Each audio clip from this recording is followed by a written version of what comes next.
The emergency sirens had never sounded in the Galactic Council chambers before. In 300 years of operation, the Great Station Terminus 7 had witnessed debates, celebrations, and even heated arguments between species. But never this. Never the bone-chilling wail that meant something had gone catastrophically wrong.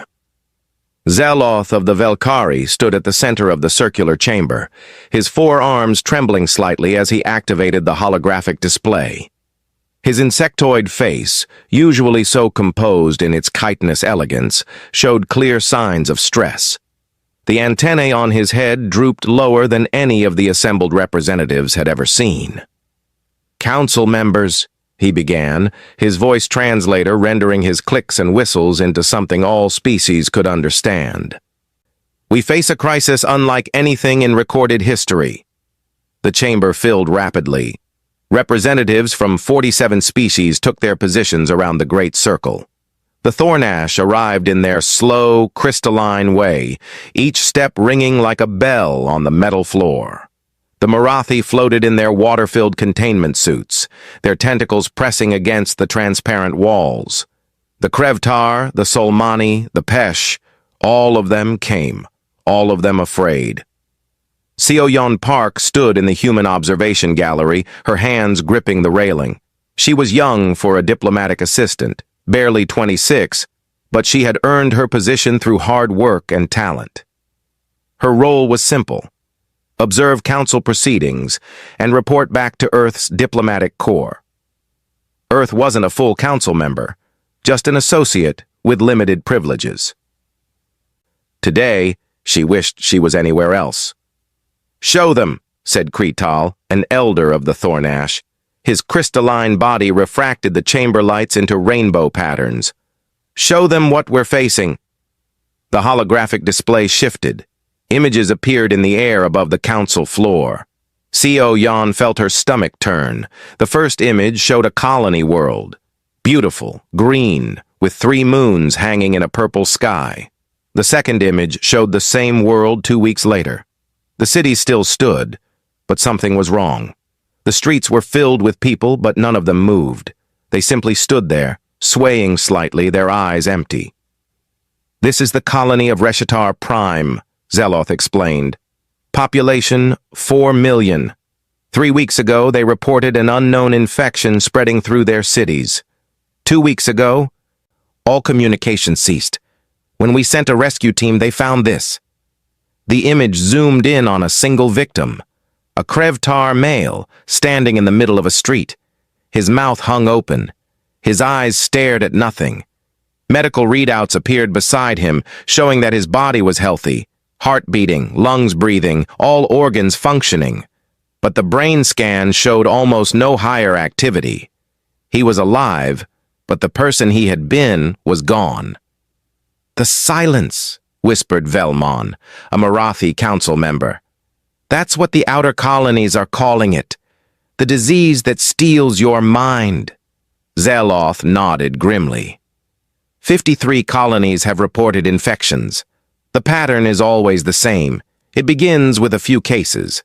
Within hours, it spreads to everyone on the planet. No cure has been found. No treatment works. Once infected, victims lose all higher brain function within 6 hours. "How does it spread?" asked a Pesh representative, her fur standing on end with fear. "We don't know," Krital replied, his voice like wind chimes. "It seems to require no physical contact. Some colonies were infected despite having no outside visitors for months." Seoyeon leaned forward, watching the debate unfold below. Her mind raced. She had heard rumors of a plague in the Outer Rim, but nothing like this. Nothing so horrifying. "Our scientists have discovered something," Zeloth continued. He changed the holographic display.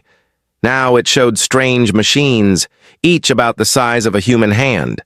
They looked organic and mechanical at the same time, with tendrils that writhed like living things and metal components that gleamed under bright light.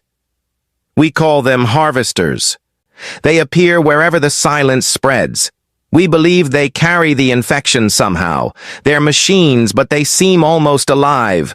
They adapt to our attempts to destroy them. They learn." The chamber erupted into frightened chatter. Representatives spoke over each other, demanding answers, proposing solutions, or simply expressing their fear. Then Velmon spoke again, and his words cut through the noise like a blade. "There's more, isn't there? You wouldn't have called an emergency session just for this. Something else has happened." Zeloth's antennae drooped even lower. "Yes, something else." He paused, as if gathering courage. "We've detected a fleet entering council space, a human fleet." The chamber went silent. Seo Yan's heart stopped. She gripped the railing harder, her knuckles turning white. "Humans? Here?" 17 ships, Zeloth continued. "Moving at speeds our sensors can barely track. They've ignored all our hails. All our attempts at communication have been met with silence. Long-range analysis suggests they're military vessels, heavily armed." "Where are they headed?" asked Krytal, though his tone suggested he already knew the answer. "Here, directly toward Terminus 7. The chamber exploded into chaos. Representatives shouted, some demanding immediate evacuation, others calling for military response. The Krevtar representative began roaring about humanity's aggression. The Pesh delegate curled into a defensive ball. Seo Yan felt dizzy. Earth hadn't authorized any military action. She would have been notified. Unless Earth's government had decided to act without telling their diplomatic observers. But why? What possible reason could there be? "Order!" Zeloth's voice boomed through the translator. "We must maintain order." Slowly, the chaos subsided. Representatives returned to their positions, though many looked ready to flee at any moment. "We must consider all possibilities," said Velmon carefully. "Could the humans have created the silence? As a weapon?" "Impossible!" Seo Yan shouted before she could stop herself. All eyes turned to the observation gallery. She felt heat rise to her face, but continued. "Earth lost contact with one of our colonies 3 months ago, New Sol. We've been trying to find out what happened. We would never create something like this." "And yet," said the Krevtar representative, his voice a low growl, "humans come, armed, silent, heading directly for us. What are we to think?" Seo Yan had no answer. She didn't understand it either. Zeloth raised one of his 4 arms. "We have 48 hours before the human fleet arrives. I propose we prepare our defense fleet while continuing evacuation procedures. We hope for peace, but prepare for the worst." "What about the silence?" asked a small delegate from a species Seo Yan didn't recognize. "Even if we survive the humans, the plague will still spread." "One crisis at a time," Zeloth replied. "First, we deal with the immediate threat." The vote was called. The council agreed almost unanimously. Only 3 representatives voted against military preparation, arguing that it might provoke the humans. Seo Yan noticed that all 3 were from species that had relatively friendly relations with Earth. As the council session ended and representatives began leaving the chamber, Seo Yan rushed to her communication station. She had to contact Earth, had to find out what was happening. She opened secure channels and sent priority messages. All came back with the same automated response. "Communication channels currently unavailable. Please try again later." That was wrong. Very wrong. Earth's diplomatic channels were always open. Always. "Miss Park?" Seo Yan turned to find Zeloth standing behind her. Up close, the Velkari was even more imposing, nearly 7 feet tall with his 4 arms and powerful build. "Council leader," she said, bowing slightly. "I apologize for speaking out during the session. It was inappropriate." "No," Zeloth said gently. "It was passion. I understand. Your species is being accused of terrible things." "We didn't do this," Seo Yan insisted. "Whatever the silence is, Humans didn't create it. I want to believe you, Zeloth replied. But you must understand our position. Humanity has a reputation. Seoyan knew exactly what he meant. Everyone in the galaxy knew about humanity's reputation. Humans came from Earth, which the galaxy had classified as a Class 12 death world. Most species evolved on gentle planets with stable climates and relatively safe ecosystems. Earth was different. Earth had megafauna predators, frequent natural disasters, diseases that evolved as fast as cures could be developed, and weather patterns that could kill the unprepared in minutes. Most species who discovered Earth assumed humans must be prisoners there, trapped by some ancient catastrophe. The Velkari had actually sent a rescue mission once, offering to relocate humanity to a safer world. Humans had politely declined, explaining that Earth was their home. That should have been the first warning. Then came the Krell War. The Krell Empire, aggressive and expansionist, had attacked human colonies without warning. They expected an easy victory. Humans were new to the galactic stage, their technology less advanced, their military small. The war lasted 3 months. In that time, humans had systematically dismantled the Krell military. They didn't just win battles. They destroyed the enemy's ability to wage war. They used tactics that horrified the galaxy: psychological warfare, guerrilla strikes deep in enemy territory, and something they called total war that meant nothing was off limits. The Krell homeworld fell without a shot being fired there. Humans had already destroyed every military asset the Krell possessed. The Krell had no choice but to surrender. After that, most species kept a careful distance from humanity. Humans traded, shared some technology, and maintained diplomatic relations. But nobody really trusted them. Nobody wanted to provoke them. I know what the galaxy thinks of us, Seoyan said quietly. But we're not monsters. We fight when we have to, yes. But we don't create plagues. We don't attack without reason. Then what reason brings 17 warships to my station? Zeloth asked. It wasn't accusatory. He genuinely wanted to understand. I don't know, Seoyan admitted. But I'm going to find out. After Zeloth left, Seoyan worked through the night. She searched through every communication that had passed between Earth and the Council in the past 6 months. There had to be something. Some clue. She found it at 3 in the morning, buried in a stack of routine diplomatic correspondence. It was a message from Earth, sent 21 days ago. The subject line read, Urgent, request for Council assistance regarding unknown pathogen. Seoyan's hands shook as she opened it. The message was from Earth's Ministry of Health and Safety. It described the loss of contact with New Sol Colony. It mentioned symptoms that matched the silence perfectly. It requested any information the Council might have about similar outbreaks. The message had been received by the Council's administrative department. It had been logged, filed, and forgotten, lost in the bureaucracy. It had never reached the Council floor. Nobody had ever responded to Earth. Oh no, Seoyan whispered. She immediately sent the message to Zeloth with a priority flag.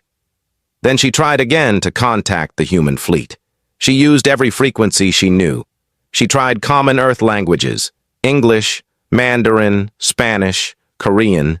She sent text messages, audio messages, even old-fashioned radio signals. Nothing worked. Then at 4:17 a.m. station time, she received a response. It was brief, just 2 words in English. Stand down. Seoyan stared at the message. Stand down? Stand down from what? What did that mean? She sent back, Please explain. What are your intentions? No response came. At 6 a.m., the Council reconvened. Seoyan presented her findings about the buried message. Some Council members looked ashamed.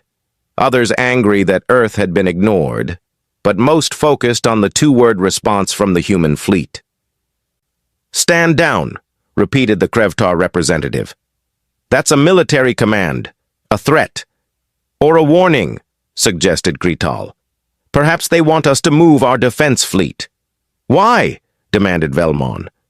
"What are they planning?" Nobody had answers. The human fleet was now 24 hours away. Long-range sensors showed them maintaining their course and speed. They hadn't slowed down, hadn't deviated, hadn't communicated further. The Council's defense fleet took up positions around Terminus 7. 15 species had contributed ships. It was an impressive force, strong enough to give even human warships pause. SEO Yan hoped it wouldn't come to battle. She hoped desperately that there was some explanation, some misunderstanding that could be cleared up with conversation. But as the hours ticked down, as the human fleet grew closer and maintained its silence, hope became harder to hold on to. At hour 18, Zeloth addressed the Council again. "We've prepared evacuation ships for all non-essential personnel. We hope it won't come to conflict, but we must be ready." At hour 12, the first civilian transports began leaving the station.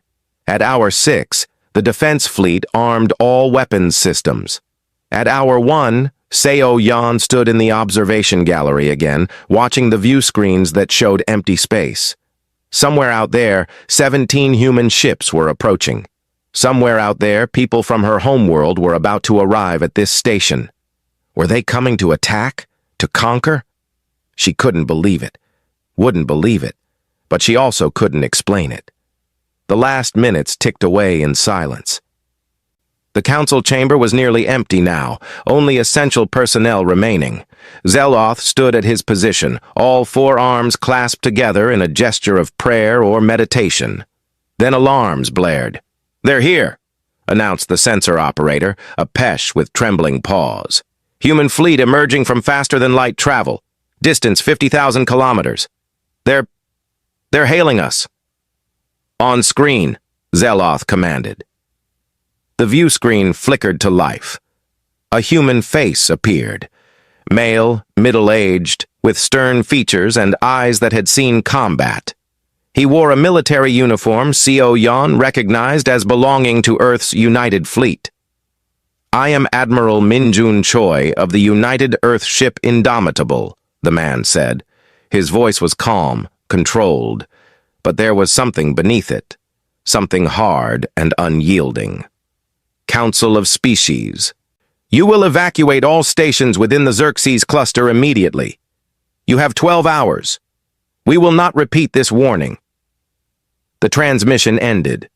The council chamber erupted into chaos once again, but this time Seo Yan barely heard it. Her mind was racing, putting pieces together. The Xerxes cluster. That was where the silence had first appeared, where the harvesters had been most concentrated. The humans weren't here to attack the council. They were here for something else entirely, and whatever it was, they were willing to give orders to the entire Galactic Council to do it. The council chamber remained in chaos for nearly 10 minutes before Zeloth managed to restore order. Representatives shouted over each other, some demanding immediate compliance with the human ultimatum, others insisting they stand firm against what they saw as human aggression. Seo Yan barely noticed the commotion. She had pulled up everything she could find about the Xerxes cluster on her data tablet. 7 stations, 2 research facilities, mining operations, approximately 30,000 inhabitants from various species. "Why there?" she muttered to herself. "What's in the Xerxes cluster that humans would cross half the galaxy for?" "Perhaps we should ask them that question," came a voice beside her. She looked up to find Krital standing there. The old Thornash scholar moved quietly despite his crystalline body. Up close, Seo Yan could see tiny fractures in his structure, signs of his considerable age. "They're not answering our hails," Seo Yan said. "No, but they're answering yours," Krital replied. "You received a response earlier. Stand down," they said. "That means they know you're here. They know you're trying to communicate." 2 words isn't much of a conversation. It's more than they've given anyone else.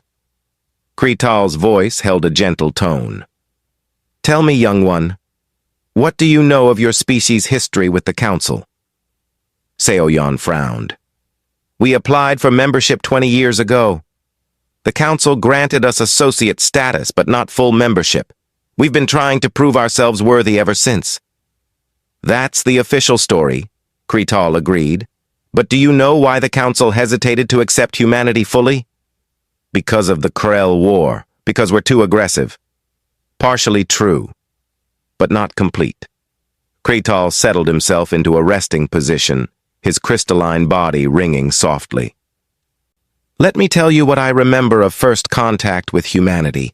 I was there, you know, part of the exploration committee that discovered Earth. Seoyan had never heard this story before. She leaned closer, listening intently. We thought we had found a tragedy, Krital began. A species trapped on a nightmare world. Earth registered as a Class 12 death world on our sensors. Do you know what that means? It means a planet so hostile that establishing even a simple research base would be considered highly dangerous. Most species would die within days of exposure to such an environment. But humans evolved there, Seoyan said. Yes, and that terrified us. Krital's voice held a note of old fear. We watched humans for months before making contact. We saw them survive weather that would kill most species. We saw them fight predators with their bare hands. We saw them laugh in the face of dangers that would send our bravest soldiers fleeing. He paused, as if remembering.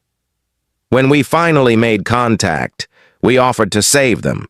We would relocate humanity to a safer world, we said.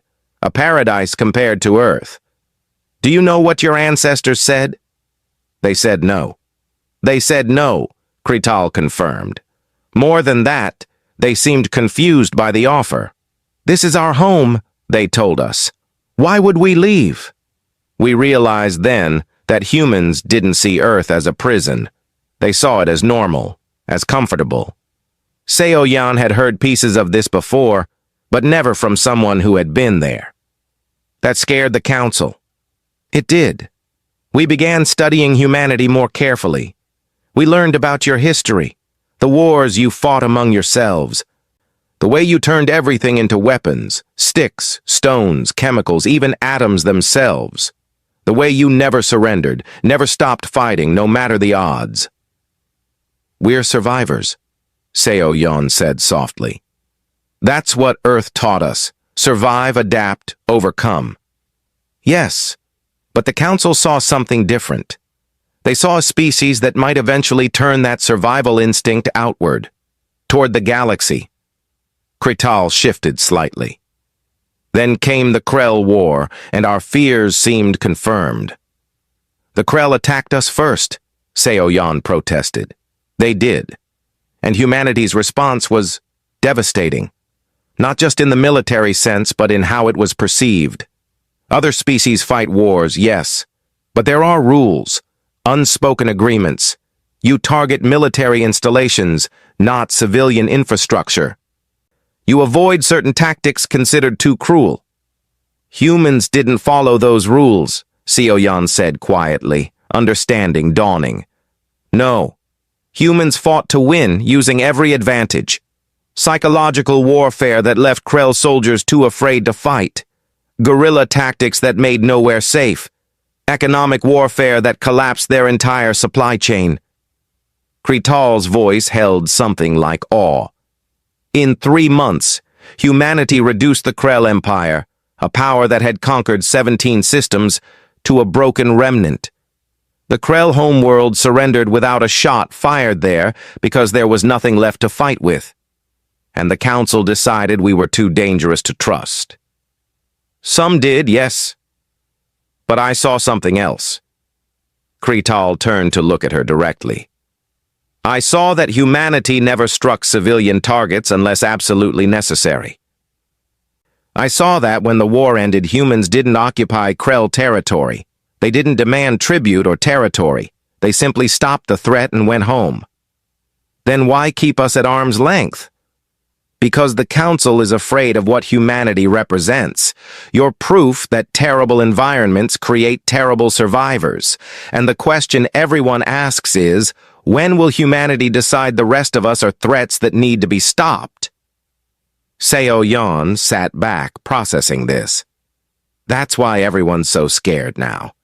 They think humans have decided the galaxy is a threat. Perhaps. Or perhaps...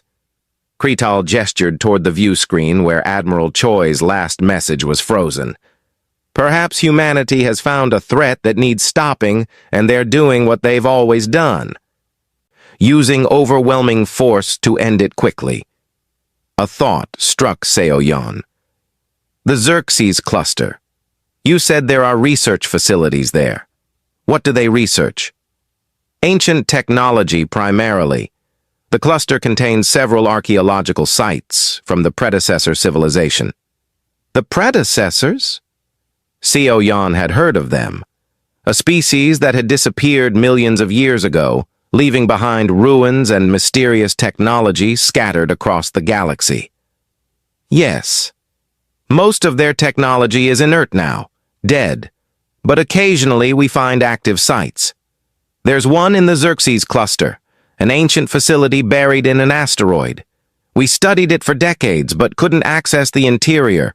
Eventually, we declared it dormant and left minimal monitoring in place. Seo Yan's heart began racing. Could that facility have something to do with the silence? I don't see how.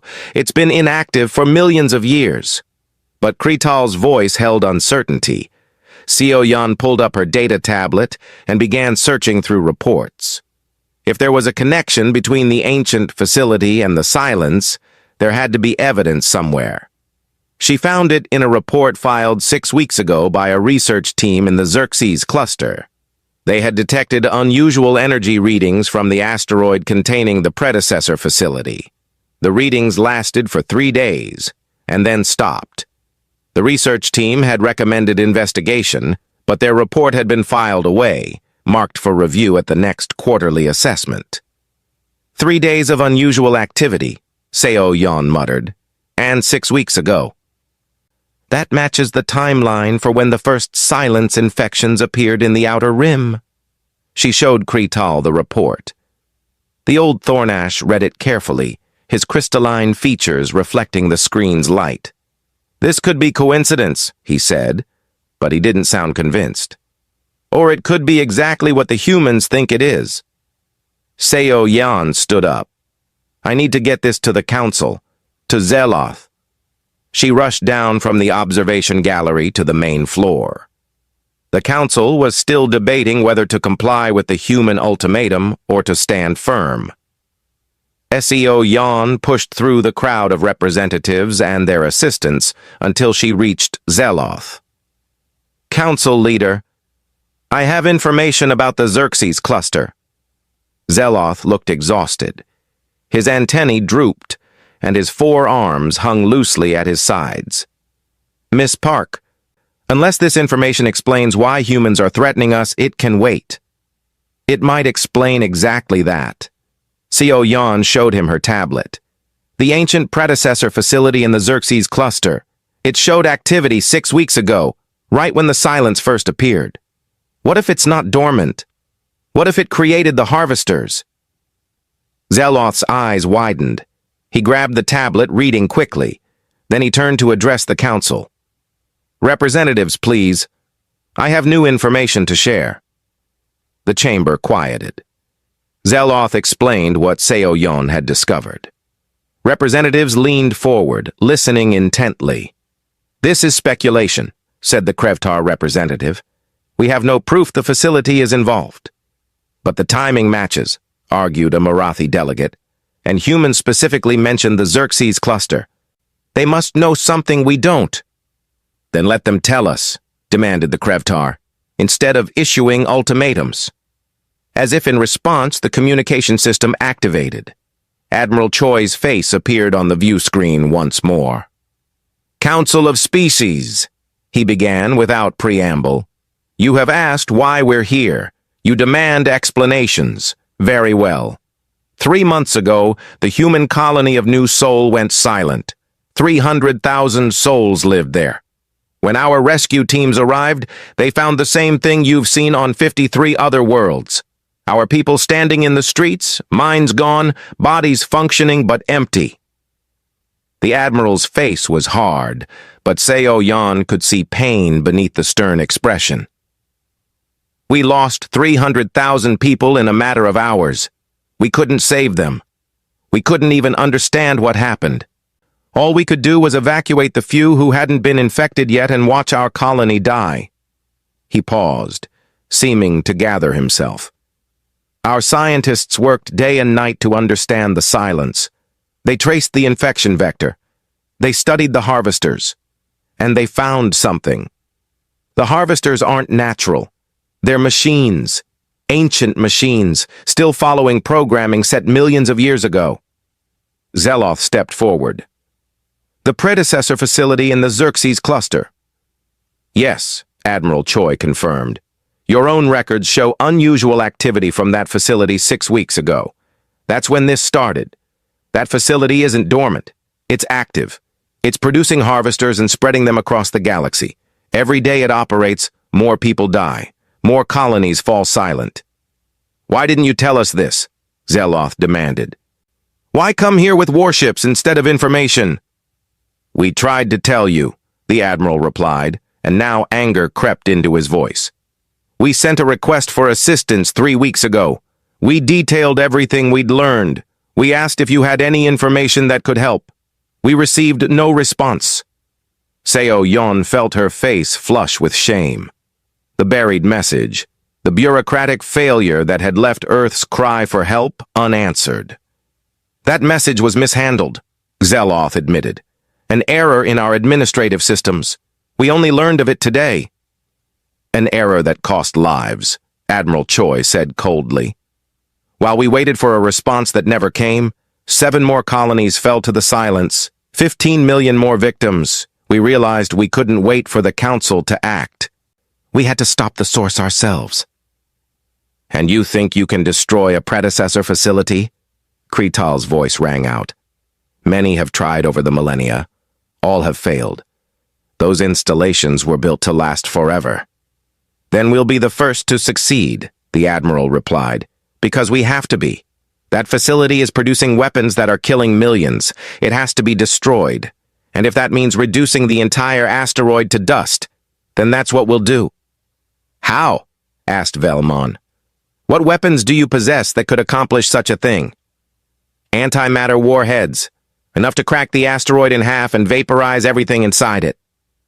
The council chamber erupted in shocked exclamations. Antimatter weapons were known in theory, but few species had ever created them. The energy release was too dangerous, too unpredictable. One miscalculation could cause destruction far beyond the intended target.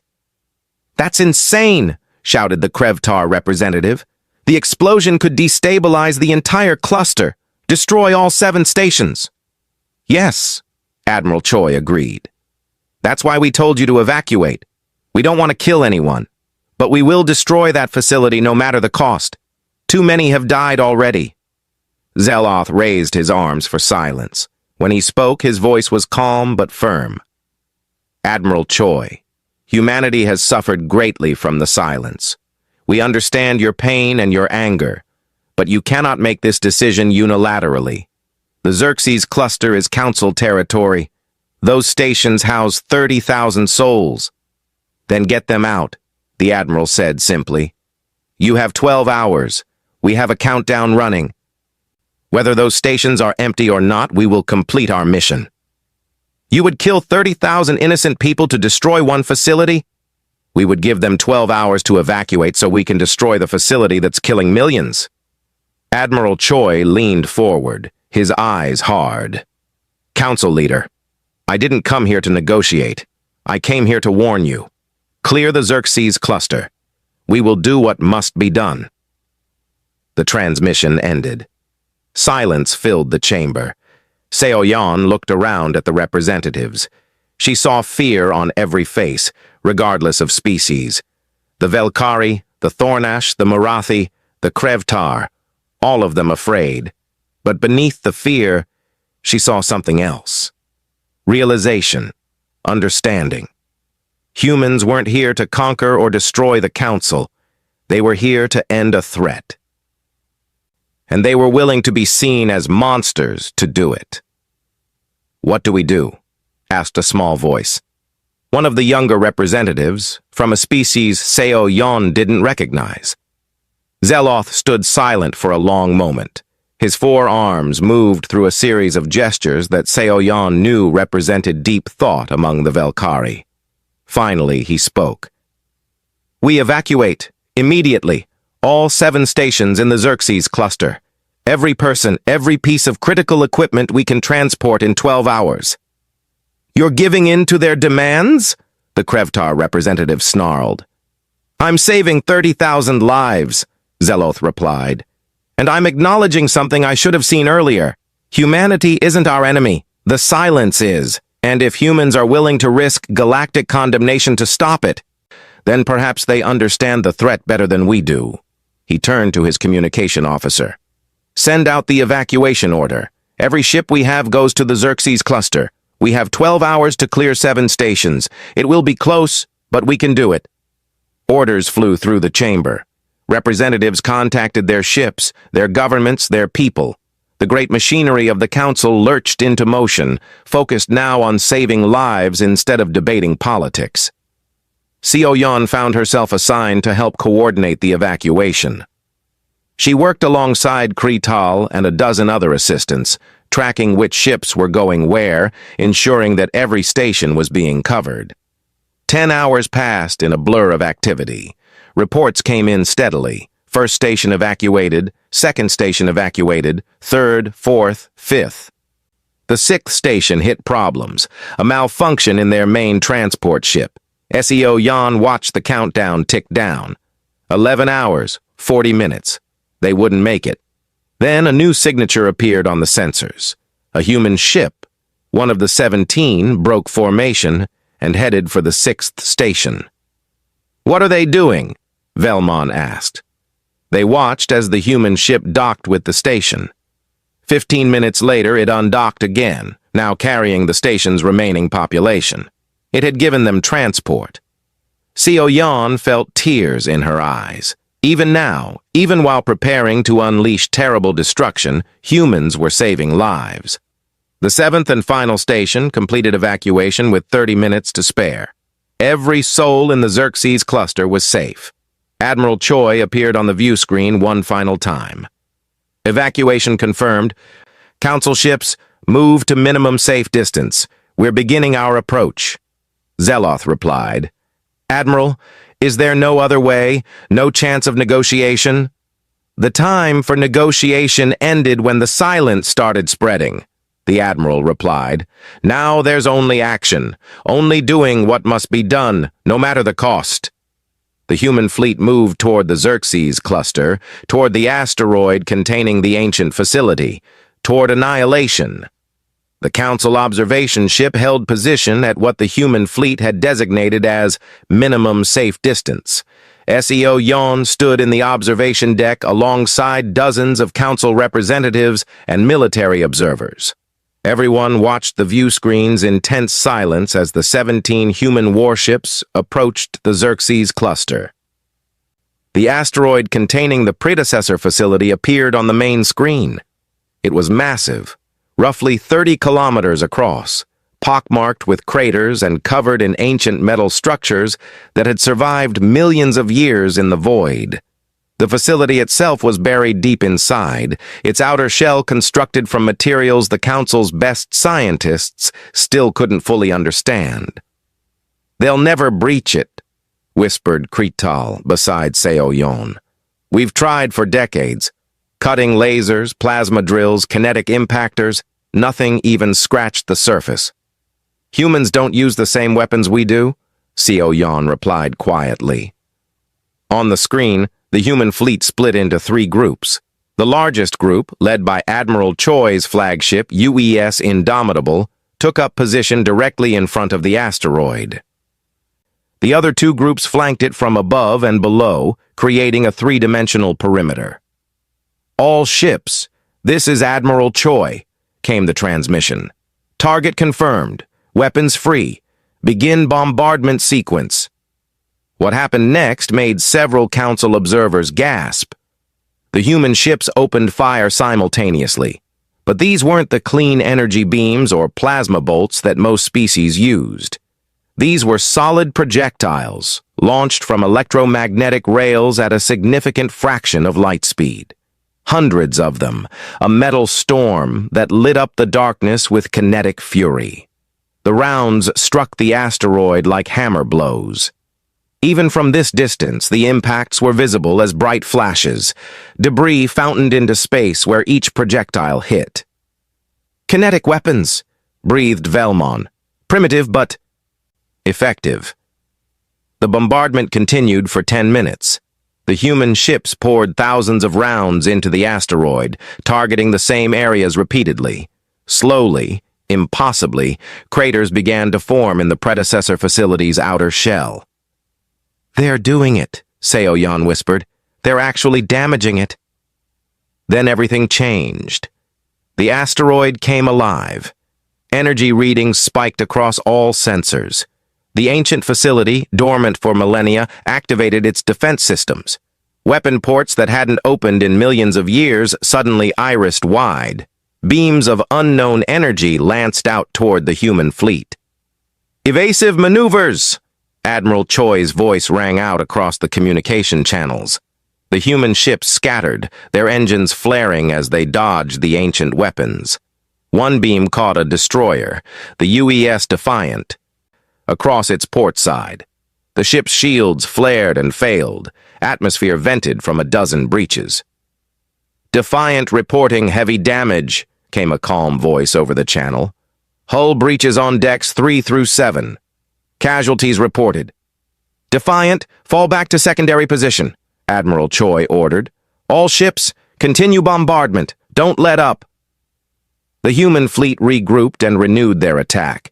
The kinetic rounds continued to hammer the asteroid, while ships dodged return fire from the facility's defenses. Then something else emerged from the asteroid.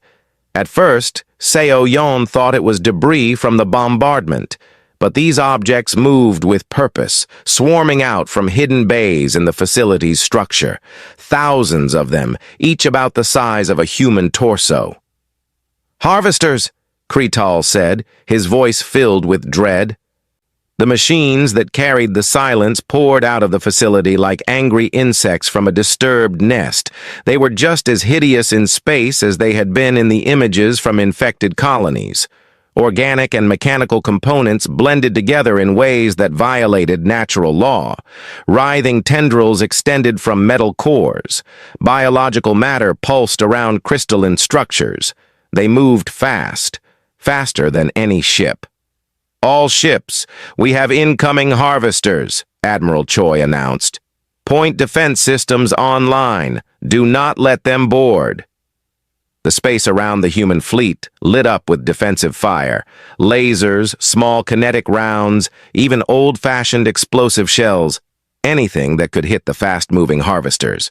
Many were destroyed, vaporized in brilliant flashes. But there were so many. Too many. The first harvester reached the destroyer UES Soul. It latched onto the hull with its tendrils and began cutting through the armor with tools that glowed with an eerie green light. "Soul reports boarding attempt," came a transmission. Marine teams responding. More harvesters reached the human ships. The UES Indomitable, the cruisers Determination and Resolute, the destroyer Defiant. All of them came under boarding attack. Through the communication channels, Seo-Yan could hear the sounds of combat, gunfire, shouted orders, screams. "This is madness," said the Krevtar representative. "They can't fight an ancient facility and a harvester swarm simultaneously. They should retreat." But the human ships didn't retreat. They held position and continued their bombardment of the asteroid, even as harvesters cut into their hulls. "Marine teams, report status," Admiral Choi commanded. "Indomitable, Deck 9, harvesters contained, 3 casualties. Soul, Decks 4 and 5, fighting in progress, heavy resistance. Resolute, Deck 12, harvesters eliminated, 7 casualties, 4 infected." That last report made everyone in the observation deck go silent. Infected. The silence had come to the human fleet. "Resolute, this is the Admiral." Choi's voice was steady despite the circumstances. "Infected personnel are to be isolated immediately. Full quarantine protocols." "Understood, sir." Co Yan watched the screens in horror. The human ships were being overwhelmed. For every harvester they destroyed, 2 more seemed to appear. Several ships reported multiple boarding attempts. The defensive fire was constant now, a wall of light surrounding the fleet. Then one of the destroyers, the UES Liberty, went dark. All its lights died, its engines cut out. It drifted silently, no longer responding to hails. "Liberty, respond," Admiral Choi commanded. "Liberty, do you read?" Silence answered him. "All ships, Liberty is lost," the Admiral said, his voice heavy. "Assume all crew compromised. Target the Liberty. Don't let the harvesters use it against us." Seo Yan felt sick. The Admiral was ordering his own ship destroyed. Hundreds of crew aboard, and he was condemning them all. But she understood why. If the harvesters controlled that ship, they could use it as a weapon against the rest of the fleet. The UES Seoul turned its weapons on its sister ship. The first shot punched through the Liberty's hull. The second hit its reactor. The ship exploded in a ball of white fire that quickly faded in the vacuum of space. 2 more ships followed the Liberty into silence. The destroyer UES Courage and the cruiser UES Victory both went dark within minutes of each other. Both were destroyed by their fellow ships before the harvesters could use them. The human fleet was down to 14 ships now, and the harvesters kept coming. "They're going to lose," Velmond said quietly. "They can't sustain this." "No," Seo Yan replied. "Look at the asteroid." Despite everything, despite the harvester swarm and the ship losses, the human bombardment had never stopped. The kinetic rounds continued to hammer the ancient facility. And now, finally, visible cracks appeared in the outer shell. "They're almost through," Krital said with wonder in his voice. "They're actually going to breach it." "Admiral, this is Commander Lee aboard the Defiant," a woman's voice came through the channel. "We've successfully cleared our borders, requesting permission to move to assault position." "Negative, Defiant," Admiral Choi replied. "You're too damaged for close approach." "Sir, with respect, we're still operational, and we have the breaching teams ready." There was a pause. Then, "Permission granted. But if your situation deteriorates, you pull back immediately. That's an order, Commander." "Understood, sir. Defiant moving to assault position." The damaged destroyer broke formation and accelerated toward the asteroid. Seo Yan could see the damage it had taken. Whole sections of the hull were torn open. Emergency force fields held atmosphere in, but barely. The Defiant moved into point-blank range with the asteroid and unleashed everything it had. Missile after missile, round after round, all focused on the cracks the fleet had created in the facility's shell. The ancient structure finally gave way. A massive section of the outer shell collapsed inward, revealing the facility's interior.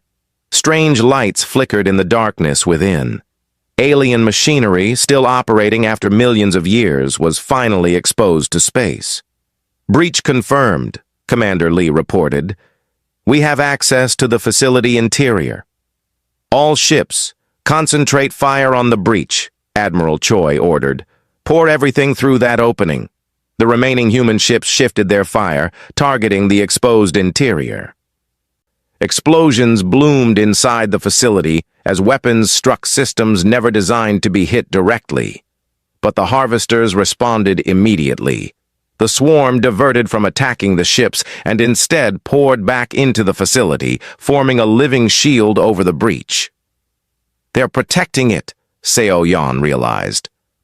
"Of course they are," Krital replied. "It's their source, their creator." "Admiral, we can't get effective fire through the harvester screen," reported one of the ships. Admiral Choi was silent for a moment. When he spoke again, his voice was grim. "Then we go to Plan B. Prepare the assault teams. We're sending people inside. The council observers looked at each other in shock. He can't be serious, said the Krevtar representative. Sending ground teams into that facility is suicide. The interior will be crawling with harvesters. He's serious, Co Yon said softly. Because someone has to plant the antimatter charges at the facility's core, and the only way to do that is to go in there and do it manually. But that means... It means whoever goes in isn't coming out, Co Yon finished. It's a one-way mission. On the communication channel, Admiral Choi was speaking to his fleet. All ships, I need volunteers for the assault team. This is not an order. I repeat, this is not an order. I need people willing to enter the facility, reach its core, and plant antimatter charges. You'll have 30 minutes from breach to detonation. Escape will be... unlikely. Seoyeon expected a long silence. Who would volunteer for certain death? Instead, responses came immediately. Indomitable Marine Platoon volunteering? Sir. Defiant Assault Team ready, sir. Seoul Engineering Crew volunteering, sir. Determination Special Forces ready to deploy, sir. More and more voices, each one volunteering to die. Admiral Choi's voice was thick with emotion when he replied. I thank you all. Defiant Assault Team, you have point. Commander Lee will coordinate the insertion. Understood, sir, came the reply. It was a woman's voice, calm and professional. This is Lieutenant Hae-Won Song, Defiant Assault Team preparing for deployment. We'll get it done, Admiral. I know you will, Lieutenant. The entire galaxy is counting on you. SEO Yan watched as small craft launched from the UES Defiant. Dropships, carrying the assault team toward the breach in the facility, toward almost certain death. Around her, every council observer had gone silent. Even the Krevtar, who had called humans aggressive and dangerous, said nothing. They were all witnessing something they had never seen before, not just courage, but sacrifice. Humans choosing to die so that others, including species that had feared and distrusted them, might live.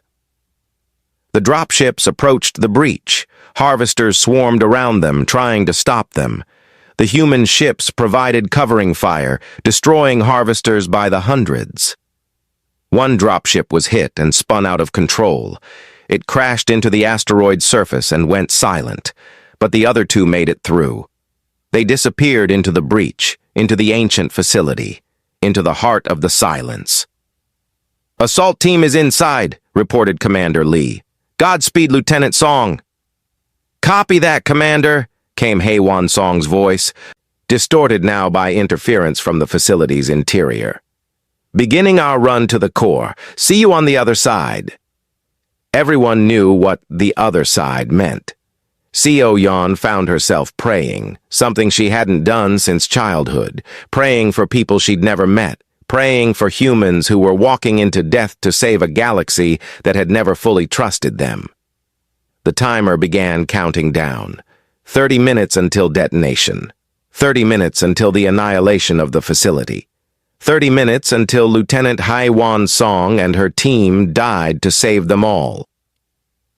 Lieutenant Hae-Won Song had always known she might die in space. Every soldier accepted that possibility. But she had imagined dying quickly, a hull breach, an explosion, something fast. Not this. Not walking deeper into an alien facility millions of years old, knowing that every step took her farther from any chance of survival. Thermal reading ahead, said Corporal Junseo Park, checking his scanner. Big heat signature. Could be the core. Or could be a harvester nest, replied Private Minji Choi, her rifle held ready. Either way, we keep moving. Hae-Won's team consisted of 12 Marines from the UES Defiant.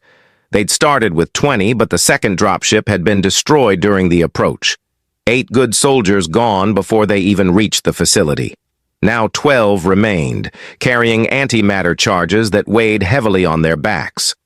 The interior of the facility was like nothing Hae-Won had ever seen. The walls weren't just metal or stone. They seemed to shift and flow as if they were partly liquid. Lights pulsed through them in patterns that hurt to look at directly. And the air, brought in from their dropship's atmospheric processors, tasted wrong, metallic and bitter. "Movement!" shouted Sergeant Tae-Yang Kim from the rear. "Harvesters, 6 o'clock!" Hae-won spun. 3 harvesters skittered toward them from a side passage, their tendrils writhing. "Fire!" The Marines opened up with their rifles. The harvesters were tough, absorbing several shots before going down, but they did go down. Small victories. "Keep moving," Hae-won ordered. "We're on a clock." 28 minutes until detonation. They moved deeper into the facility. The passages grew stranger the farther they went. Sometimes the walls would shift, opening new paths or closing old ones. The team marked their route with chemical trackers, but Hae-won suspected it wouldn't matter. They weren't coming back this way. "Lieutenant, I'm picking up something weird," said Junseo, staring at his scanner. "The thermal signature isn't just hot, it's growing? Like it's getting bigger?" "The facility knows we're here," said Private Yoon-ji Lee. "It's waking up." "Then we'd better hurry," Hae-won replied. They encountered more harvesters.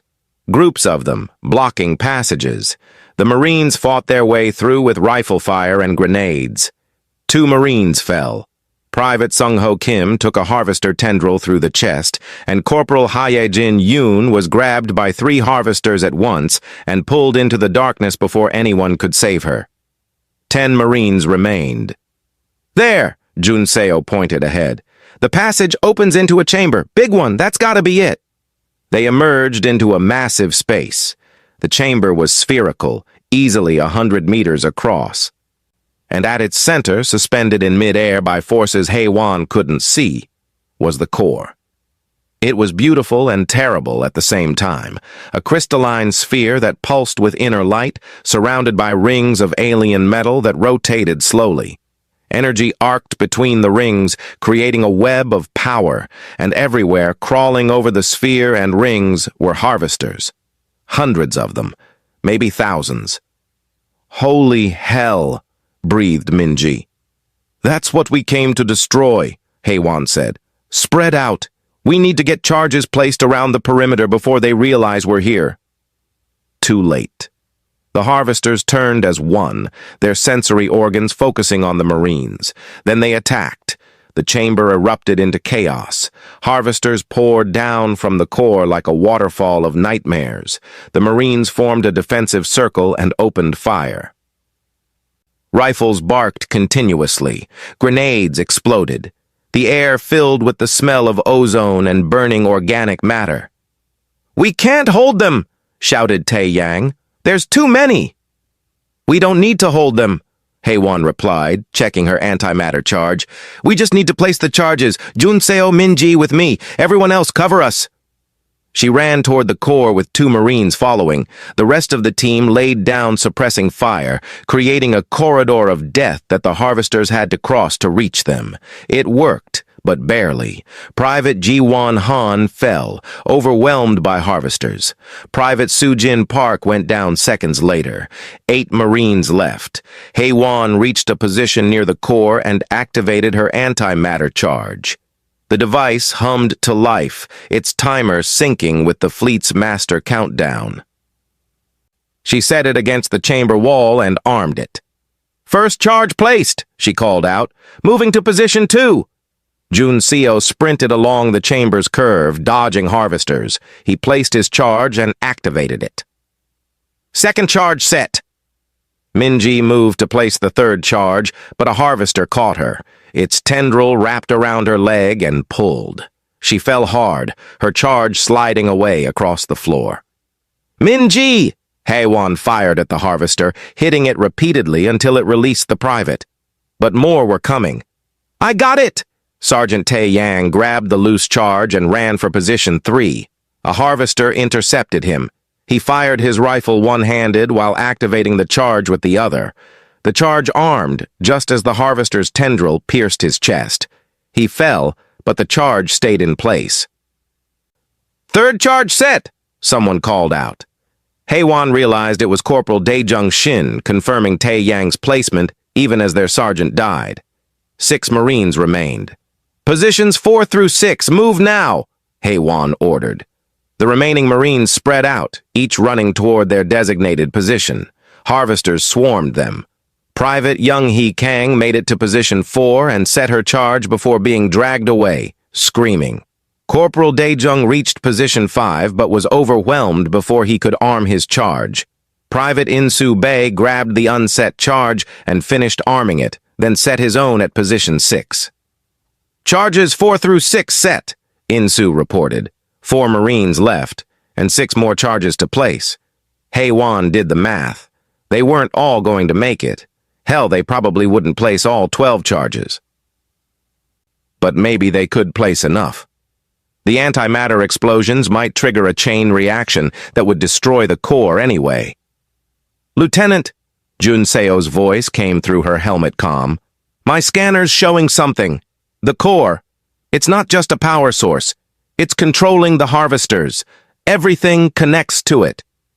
Haewon looked at the crystalline sphere. Jun Seo was right. She could see it now. Thin tendrils of energy extending from the core to every harvester in the chamber, and probably to every harvester in the galaxy. "If we destroy the core, do the harvesters shut down?" she asked. "I don't know. Maybe. The connection is definitely there." A plan formed in Haewon's mind. Risky, but everything about this mission was risky. "New plan," she announced. "Forget the perimeter placement. We concentrate all remaining charges directly on the core.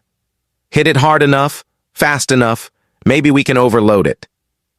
"That means getting right up next to it," Minji said. "Through all those harvesters." "Yeah, I know." 15 minutes until detonation. "I'll go first," In-soo volunteered. "Clear a path." Before Haewon could object, the private charged forward, firing his rifle on full automatic. He cut through the harvesters like a man possessed, creating a momentary gap in their defenses. "Go! Go!" Haewon shouted. She and the remaining Marines sprinted after In-soo. They made it halfway to the core before the harvesters closed the gap. In-soo went down fighting, taking at least a dozen harvesters with him. 3 Marines left. Jun Seo reached the core first. He slammed his charge against the crystalline surface and armed it. "Charge 7 set, in direct contact with core." Minji placed hers on the opposite side. "Charge 8 set." Haewon moved to place hers, but something grabbed her from behind. A harvester, bigger than the others, pulled her away from the core. She struggled, but its grip was too strong. Jun Seo shot it, forcing it to release her. But more harvesters were coming. Too many. "Lieutenant, go!" Jun Seo shouted. "Place your charge. We'll hold them." "Jun Seo, that's an order, Lieutenant, from a corporal who's about to die anyway." Haewon ran. Behind her, she heard Jun Seo and Minji firing continuously. She reached the core and placed her final charge. Armed it. 9 charges total. Not the full 12, but it would have to be enough. She turned back. Jun Seo was down. Minji was still fighting. But there were at least 20 harvesters surrounding her. "Minji, fall back!" Haewon shouted. "No point, Lieutenant," Minji replied, her voice strangely calm. "They got me. I can feel it. The silence. It's in my head." Haewon's blood went cold. The infection. Minji had been exposed. "How long?" she asked. "Minutes, maybe. My thoughts are getting fuzzy." Minji kept firing even as she spoke. "Lieutenant, get out of here. Someone should survive this. Minji, please, don't let me become one of those things. Don't let the silence take me." Haewon understood. She raised her rifle, tears streaming down her face, and fired a single shot. Minji fell. 1 Marine left. Haewon Song stood alone in the chamber, surrounded by harvesters, deep inside an alien facility, with 9 antimatter charges counting down to detonation. 12 minutes until detonation. She should run. Should try to get back to the dropship, even though she knew she'd never make it in time. Should at least die trying to escape. But she didn't run. She walked to the core and sat down against it, feeling the strange warmth radiating through her armor. She checked her rifle. Half a magazine left. "This is Lieutenant HFY's song," she said into her comm. "Charges are placed. 9 total, all in direct contact with the core. Detonation will proceed as planned." "Lieutenant Song, this is Admiral Choi." The Admiral's voice was tight with emotion. "Your team?" "Gone, sir. All of them. They died well." "As will you, Lieutenant. The galaxy won't forget this. Won't forget any of you." "Thank you, sir." HFY paused. "For New Seoul, Admiral." "For everyone the silence took." "For everyone the silence took," the Admiral repeated. "And for everyone it won't take because of what you've done today." The harvesters were advancing again, more cautiously now. They seemed to sense the danger, but were compelled to defend their core. HFY started talking. She didn't know if anyone was listening, but she needed to speak, needed to fill the silence before the silence took her.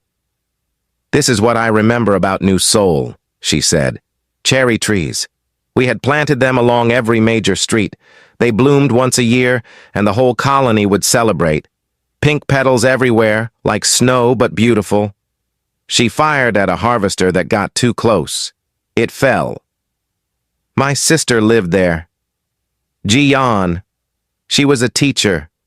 Kindergarten. She loved those kids so much.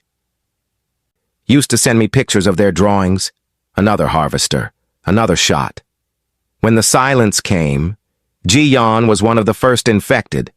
I saw her on the rescue footage, standing in her classroom, surrounded by empty-eyed children. All of them gone. All of them stolen. 10 minutes until detonation. I couldn't save her. Couldn't save any of them. But maybe I can stop it from happening again. Maybe that's enough." Back on the observation ship, Seo-yeon listened to every word. Tears ran down her face.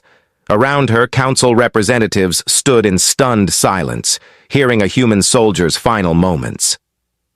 "She doesn't sound angry," Krital said softly.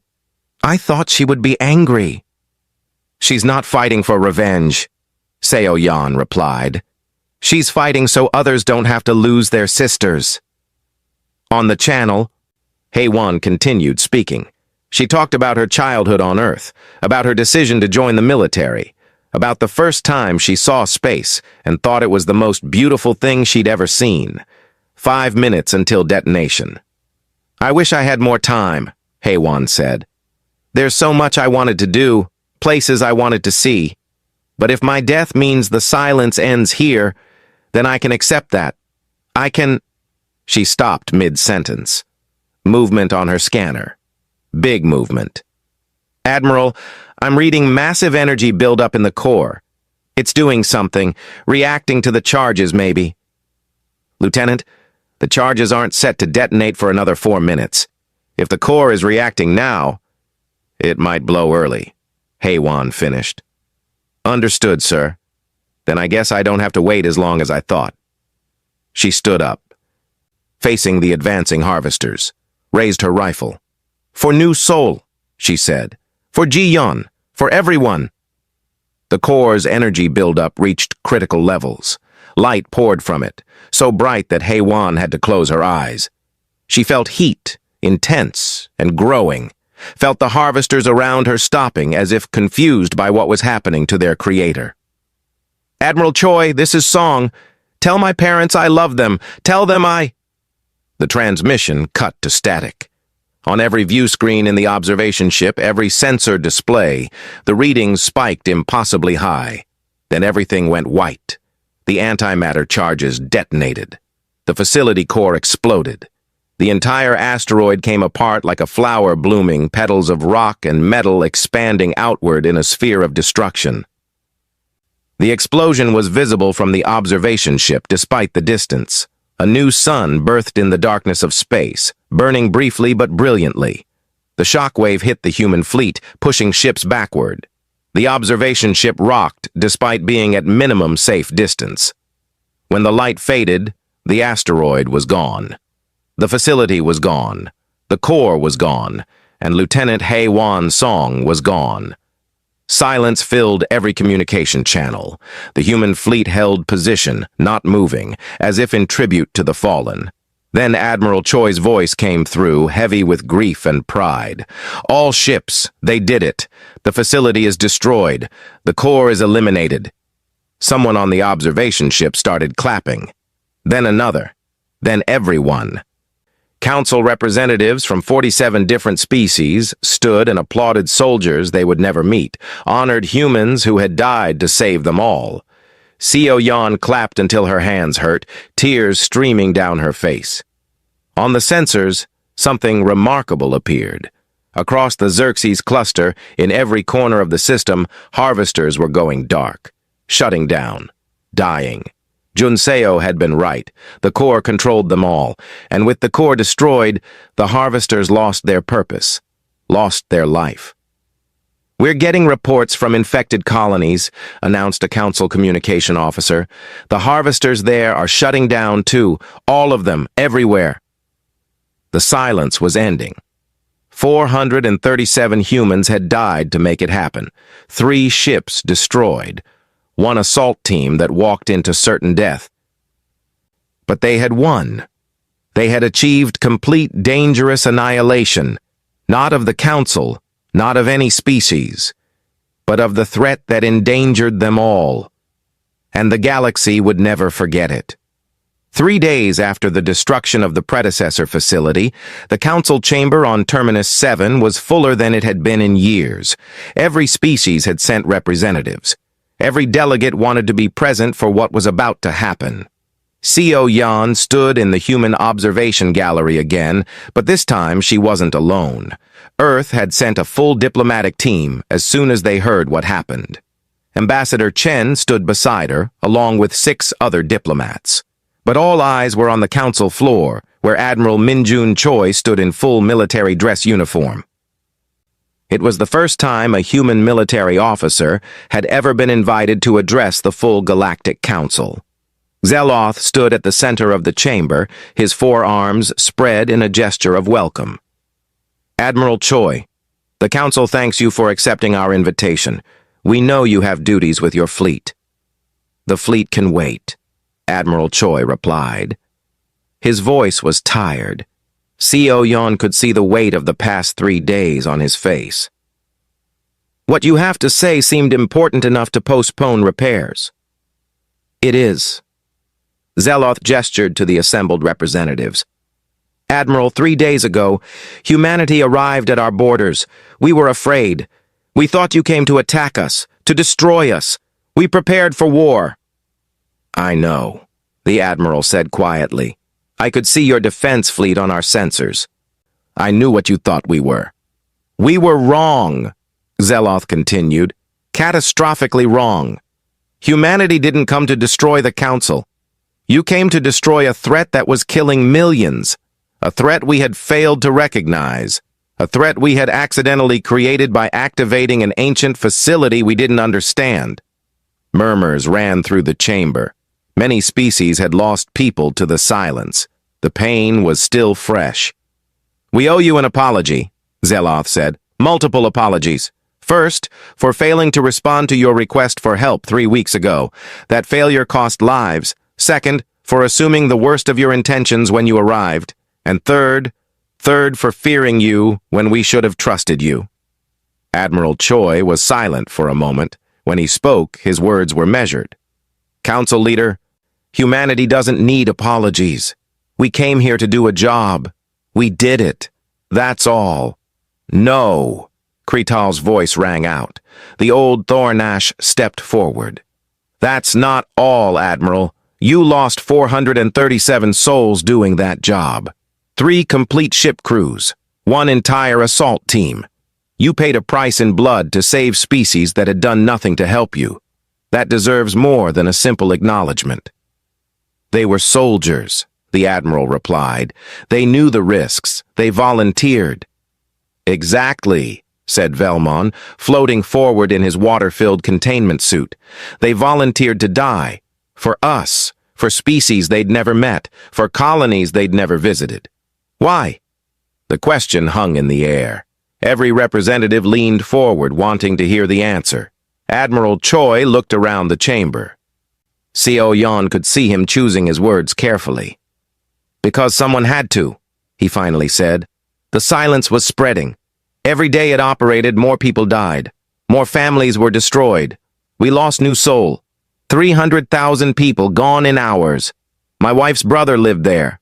Velmon, your species has a saying, don't you? No current too strong to stand against together. We have a similar one on Earth. All it takes for evil to triumph is for good people to do nothing. The silence was evil. We could do something. So we did.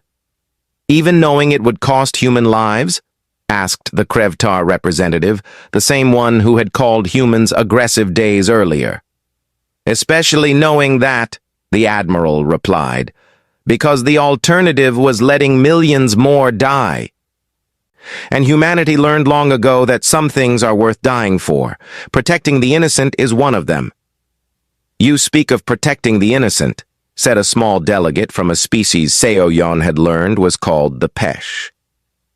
But the galaxy sees humanity as warriors, as dangerous. We've heard stories of the Krell War, of human brutality. For the first time, the Admiral smiled.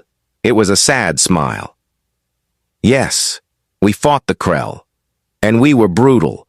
We used every advantage we had. We waged total war. Do you know why? The Pesh delegate shook her head. Because the Krell attacked our colonies without warning, without mercy.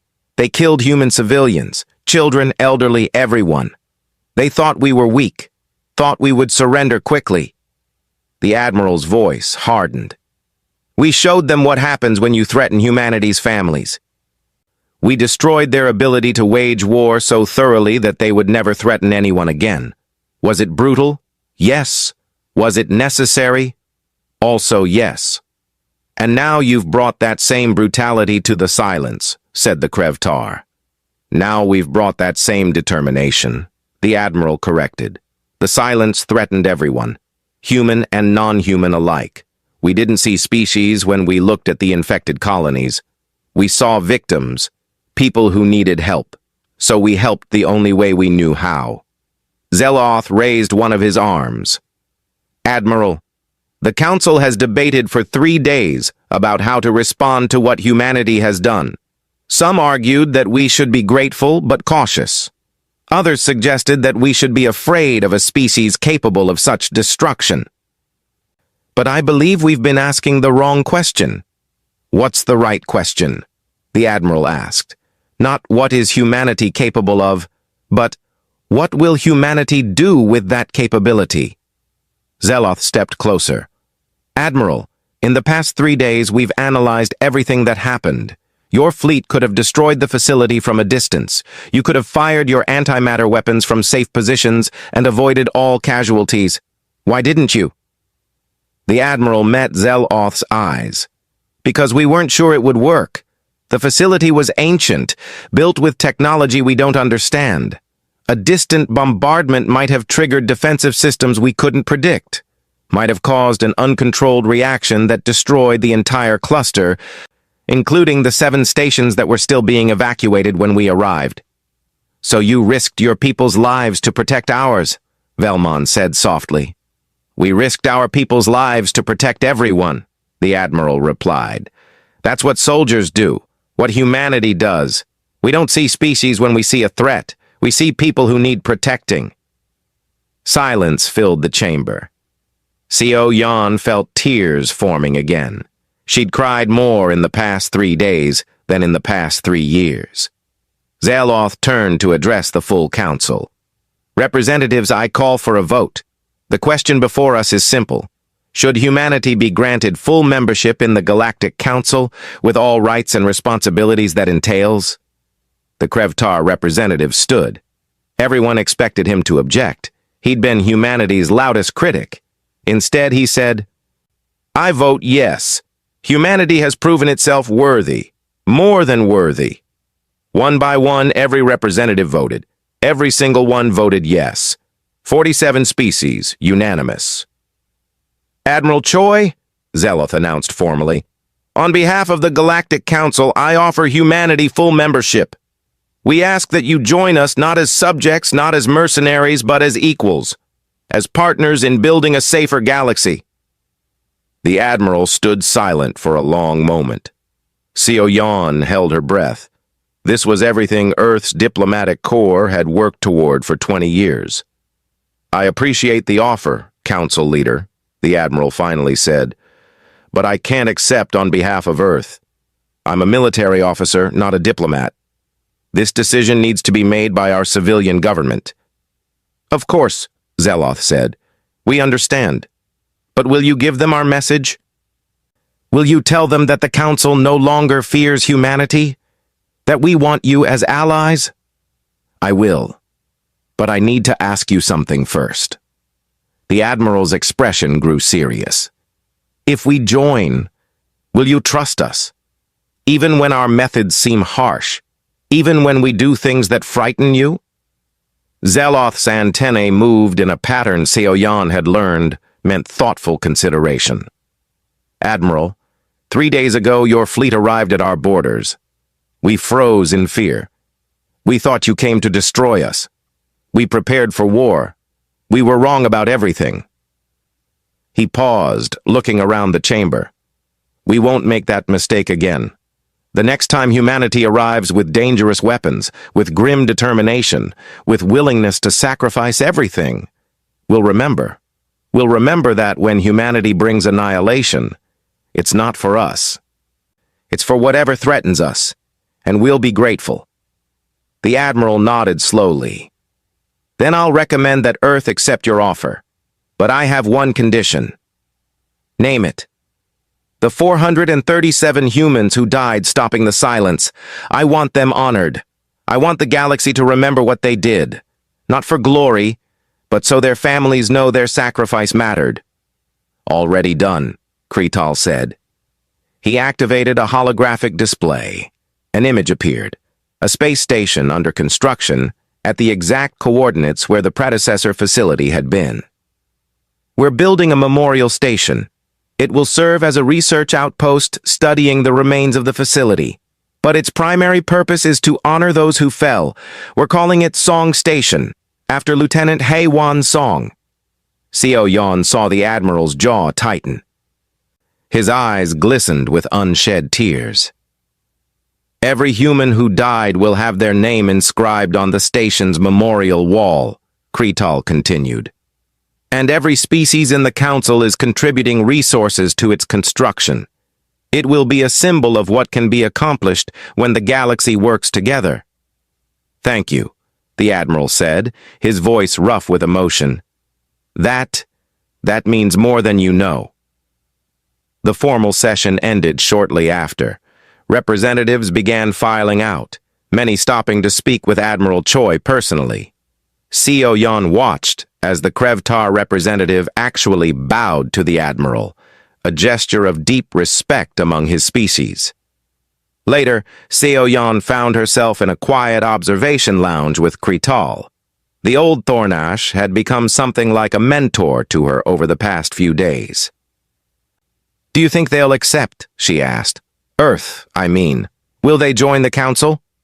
"I believe so," Kretal replied. "But more importantly, I believe the relationship has already changed. Humanity proved something the Council needed to see." "What's that?" "That strength and compassion aren't opposites. That a species can be dangerous and still choose to protect rather than dominate. That the capacity for violence doesn't equal the desire for it." Kretal's voice held a note of wonder. "For 20 years, the Council saw humanity's strength and assumed you would eventually use it against us. We were wrong. You used it for us." "We used it for everyone," Seo-Yan corrected gently. "Humans included. The silence didn't care about species. Neither did we." "Exactly. And that's what the galaxy needed to understand." 3 months later, Seo-Yan stood in the observation lounge again, but this time she was on Song Station. The construction had proceeded quickly, with every Council species contributing workers and materials. It was still incomplete, but the memorial wall was finished. She walked along it slowly, reading names. 437 of them, each one etched into polished metal. She found the Defiance assault team near the center. Lieutenant Haiwan Song, Sergeant Taeyang Kim, Corporal Jun Seo Park, Private Minji Choi, Private Insu Bae, and more. 12 names, 12 people who had walked into certain death to save millions. "Are you Seo Yeon Park?" She turned to find a young Velkari standing behind her, a juvenile, barely old enough to be away from family supervision. "I am," Seo Yeon replied. "My name is Zelrin. I'm from one of the colonies that was infected by the silence. We were evacuated before we lost our minds. Because of the humans." The young Velkari's antennae drooped. "I wanted to see the memorial, to understand what happened." "And do you understand?" "I think so. The humans saved us. They destroyed the thing that was hurting people, and they died doing it." "Yes. My teacher says humans are the bravest species in the galaxy. Is that true?" Seo Yeon considered the question.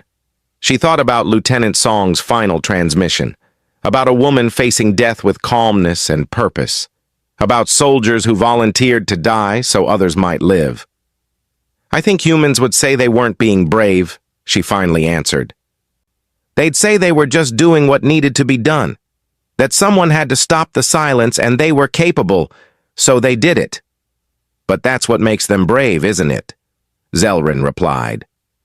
"Not thinking about whether they're brave or scared, just thinking about what needs to be done and doing it." Seo Yeon smiled. "You're very wise for someone so young. My teacher says the humans taught us something important. That real strength isn't about being scary or dangerous. It's about choosing to protect people, even when it's hard, even when it costs everything." They stood together in silence, looking at the names on the wall. Around them, workers from a dozen different species continued building the station. A monument to sacrifice, a reminder of what the galaxy had almost lost, and a symbol of what had been gained. A week later, Earth's government officially accepted the Council's offer. Humanity became the 48th member species of the Galactic Council. The news was celebrated across the galaxy, but nowhere more than on Song Station. Seo Yeon was there when the first research teams arrived to study the silence. Scientists from 20 species working together to understand the plague and develop immunity, so it could never happen again. She was there when the first families of the fallen came to pay their respects, watched them touch names on the memorial wall, saw them cry and remember. She was there when Admiral Choi visited for the station's official dedication ceremony. He stood before the memorial wall for an hour, not speaking, just remembering. And she was there 6 months after the battle when the station detected something remarkable. Victims of the silence, previously thought to be lost forever, began showing signs of recovery. With the harvesters destroyed and the core eliminated, some of the infected were slowly regaining their minds. Not all of them. Not most. But some. The first was a young Marathi girl from a colony in the Outer Rim. She woke up one morning and asked where her mother was. Then a Krevtar teacher. Then a Pesh merchant. Dozens. Then hundreds. The research teams worked frantically to understand why. What they discovered gave hope. The silence hadn't destroyed the victims' minds, just suppressed them. With the control signal from the core gone, some victims' brains were healing themselves. Seo Yeon was in the station's communication center when the message came through from New Seoul. They'd found 3,000 survivors showing signs of recovery, 3,000 out of 300,000, but still, 3,000 minds returning from the darkness. One of them was a woman named Park Ji-yeon, a kindergarten teacher, Lieutenant Song's sister. Seo Yeon cried when she heard, cried for joy, for the first time in months. She immediately sent the message to Admiral Choi. His response came back within an hour. Hay-1 would be happy. She died protecting her sister without knowing she might be saved. That's humanity in a nutshell. We fight for each other, not because we know we'll win, but because we refuse to give up. Standing in Song Station, looking out at the stars, Seo-yeon reflected on everything that had happened. The council had frozen in fear when humanity arrived. They'd prepared for war, for destruction, for invasion. They'd been so focused on humanity's capacity for annihilation that they'd missed the point entirely. Yes, humanity came with dangerous weapons. Yes, they were willing to use overwhelming force. Yes, they were terrifying in their efficiency. But that wasn't what made them special. What made them special was that they chose to use all that danger, all that capacity for destruction, to protect rather than conquer, to save rather than subjugate, to sacrifice rather than demand sacrifice from others. The galaxy had feared humanity would bring annihilation. And they were right. But the annihilation humanity brought wasn't for the innocent. It was for the threats that endangered them, for the plagues that killed without mercy, for the ancient evils that lurked in forgotten corners of space. The Council had learned something precious. When humanity arrived with grim determination and terrible weapons, it wasn't something to fear. It was something to be grateful for, because it meant that somewhere, somehow, there was a threat that needed to be stopped, and humanity, brave, stubborn, compassionate humanity, would stop it, no matter the cost. Seo-yeon looked at the memorial wall one more time. 437 names.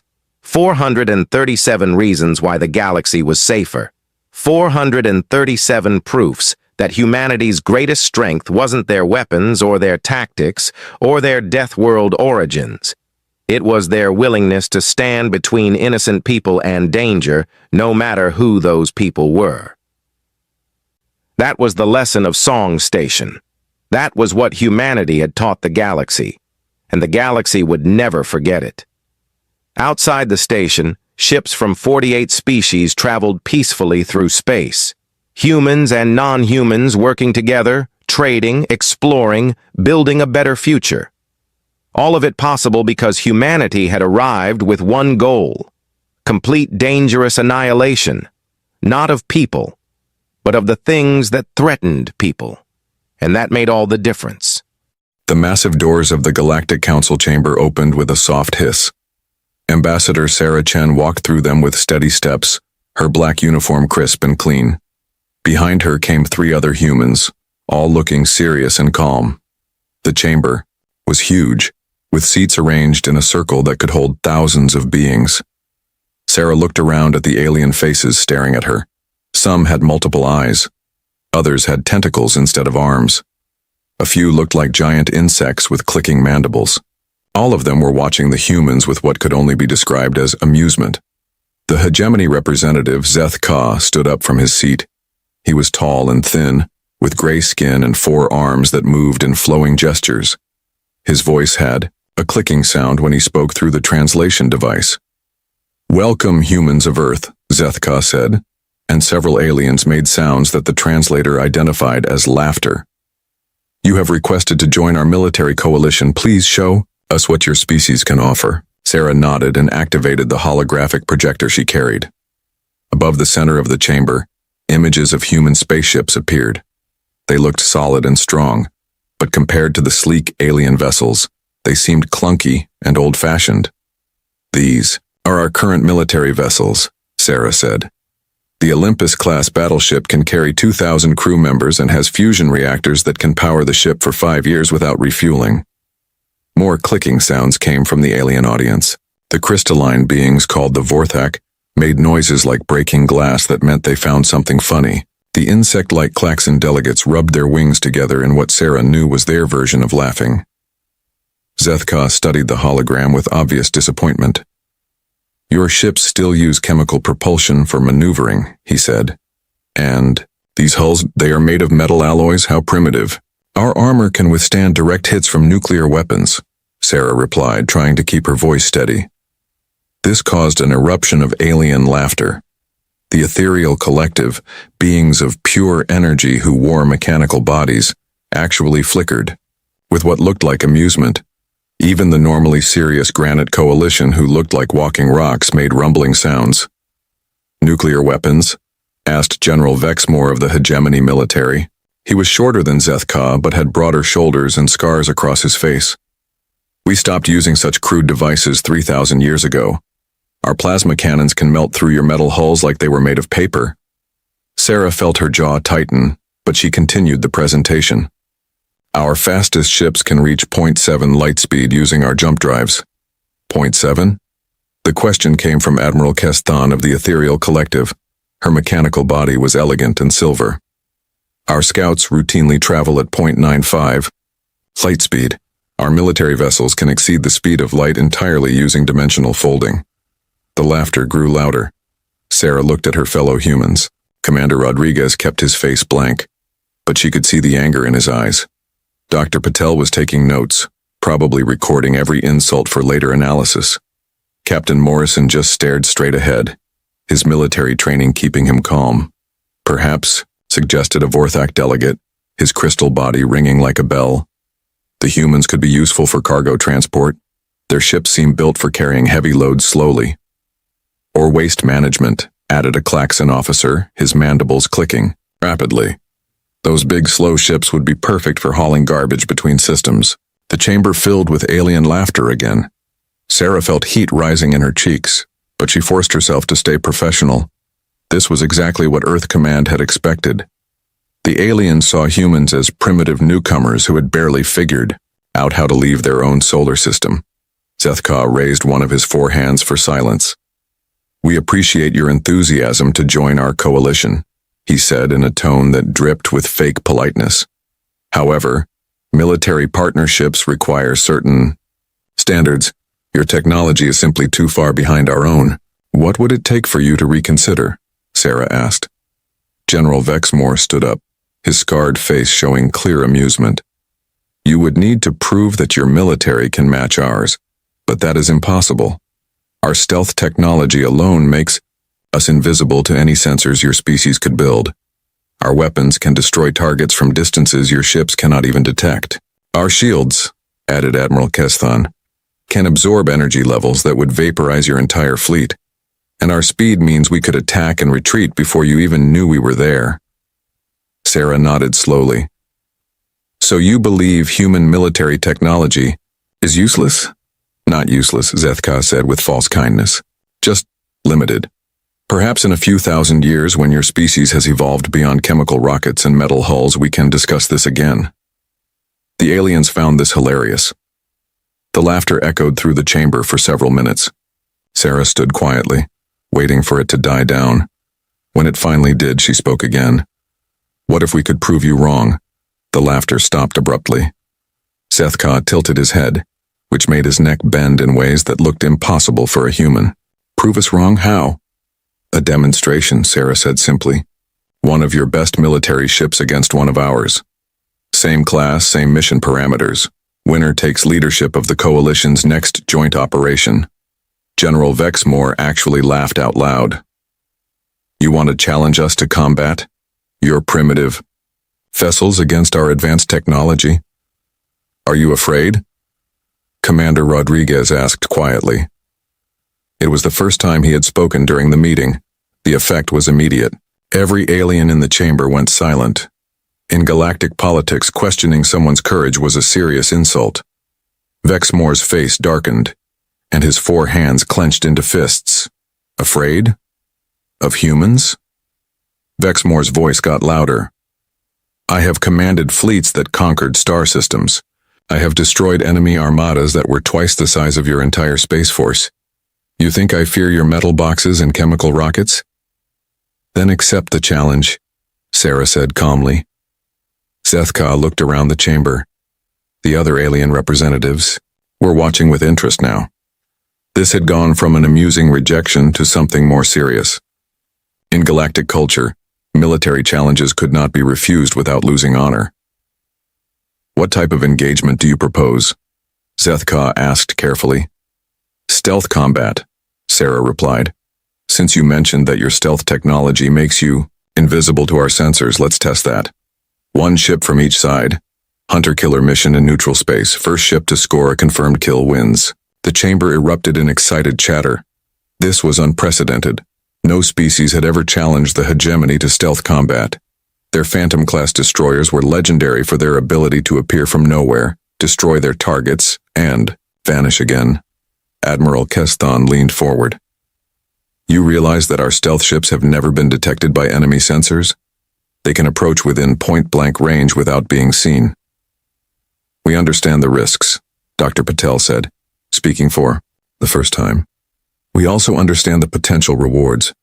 General Vexmore was grinning now, showing teeth that were sharper than human teeth. Very well, but when your ship is destroyed, Earth agrees to accept whatever role we assign to your species in the coalition. Waste management, cargo hauling, whatever we decide. Agreed, Sarah said without hesitation.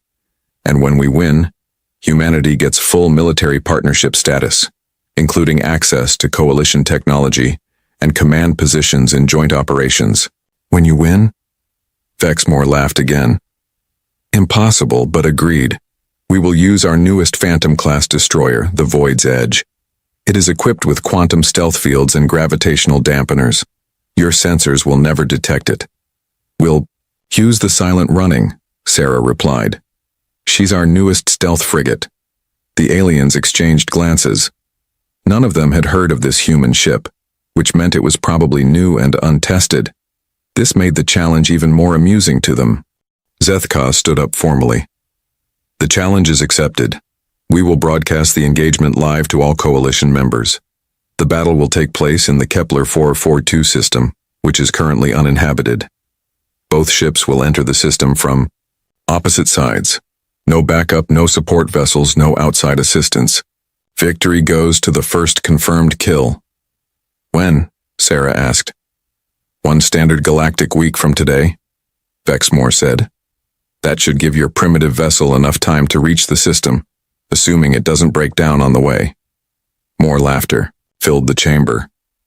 Sarah bowed slightly, a human gesture of respect that the aliens recognized from their cultural databases.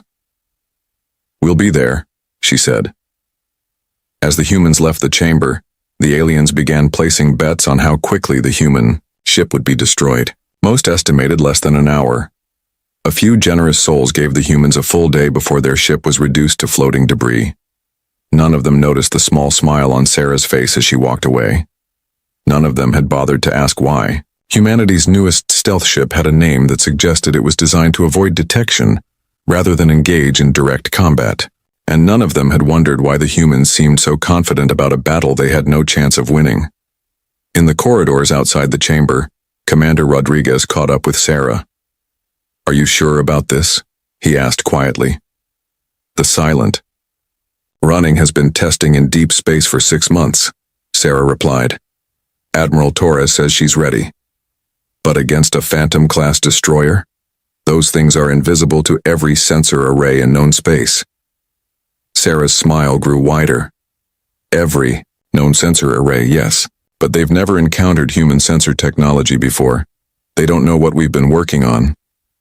Dr. Patel joined them, her tablet full of notes from the meeting. The psychological profile analysis is complete, she said. They're overconfident to the point of arrogance. They truly believe they're technologically superior in every way. Good, Sarah said. Arrogance makes people careless, and careless enemies make mistakes. As they walked toward their shuttle, Captain Morrison finally spoke. What if they're right? What if our technology really is too primitive? Sarah stopped and looked at him. Jack, do you remember what Admiral Torres told us before we came here? Morrison nodded. He said that every species in the galaxy developed technology to fight other species like themselves, but humans developed technology to survive on a planet that was actively trying to kill us. Exactly, Sarah said. They built their stealth technology to hide from other advanced civilizations. We built ours to hide from predators, weather, and a hostile environment. There's a difference between hiding from other technology and hiding from the universe itself. They boarded their shuttle and prepared for the journey back to Earth. Behind them, the Galactic Council continued celebrating what they saw as an easy victory. In 1 week, they would gather again to watch the humans learn their place in the galactic hierarchy. What they didn't know was that humanity had been preparing for this moment since the first time they looked up at the stars and wondered what was out there. They had built their technology not just to explore space, but to survive in it. And sometimes survival meant being invisible to things that wanted to destroy you. The stage was set for a battle that would change how the galaxy viewed humanity forever. The news from Kepler 442b reached Earth Command at 800 hours on a Tuesday morning. Admiral Marcus Torres was in his office reviewing fleet deployment reports when his aide, Lieutenant Park, burst through the door without knocking. "Sir, we have an emergency transmission from the Kepler research station," Park said, his face pale. Torres looked up from his holographic displays. The young officer was normally calm and professional. Something serious had happened to make him forget protocol. "Put it through," Torres said. The hologram that appeared above his desk showed Dr. Elizabeth Warren, the head of the Kepler 442b research facility. Her usually neat hair was disheveled, and there were tears in her eyes. "Admiral, they're all gone," she said, her voice shaking. The entire research team, 47 people. They were conducting geological surveys in the northern continent when hegemony ships appeared. Torres felt his stomach drop. "Slow down, Doctor. Tell me exactly what happened." Dr. Warren took a deep breath. 3 hegemony destroyers dropped out of hyperspace at 1400 local time. They didn't respond to our communication attempts. They just opened fire on the survey camp. When our security team tried to contact them, the hegemony commander said they had mistaken our people for particularly large insects, and that it was an accident. 47 people, Torres repeated quietly. The hegemony ships left immediately after the attack. They didn't offer assistance. They didn't apologize. When I demanded to speak to their commander, he told me that humans should be more careful about where they choose to build their nests. Torres closed his eyes. The Kepler research station was one of humanity's most important scientific outposts. The team there had been studying unique geological formations that might hold clues about how planets formed. They were civilians, scientists, not military. "Personnel? Did you record the conversation?" Torres asked. "Everything is documented," Dr. Warren replied. "I've already sent copies to Earth Command and the Galactic Council." After ending the transmission, Torres sat in silence for several minutes. 47 people dead because aliens thought humans looked like insects. He had seen arrogance from the galactic community before, but this was different. This was murder disguised as a mistake. Lieutenant Park was still standing in the doorway. "Sir, what are your orders?" "Contact Ambassador Chen immediately. I want her to call an emergency session of the Galactic Council and get me a secure line to the silent running. I need to speak with Captain Vasquez." 3 days later, Torres stood before the same Galactic Council chamber where humans had been mocked and dismissed. This time the atmosphere was different. The aliens looked uncomfortable, shifting in their seats and avoiding eye contact. Zethka opened the session with obvious reluctance. "Admiral Torres, we understand you wish to address the recent incident at Kepler 442b. Incident? Torres's voice was controlled, but everyone in the chamber could hear the anger underneath. 47 human civilians were murdered by hegemony forces. That's not an incident.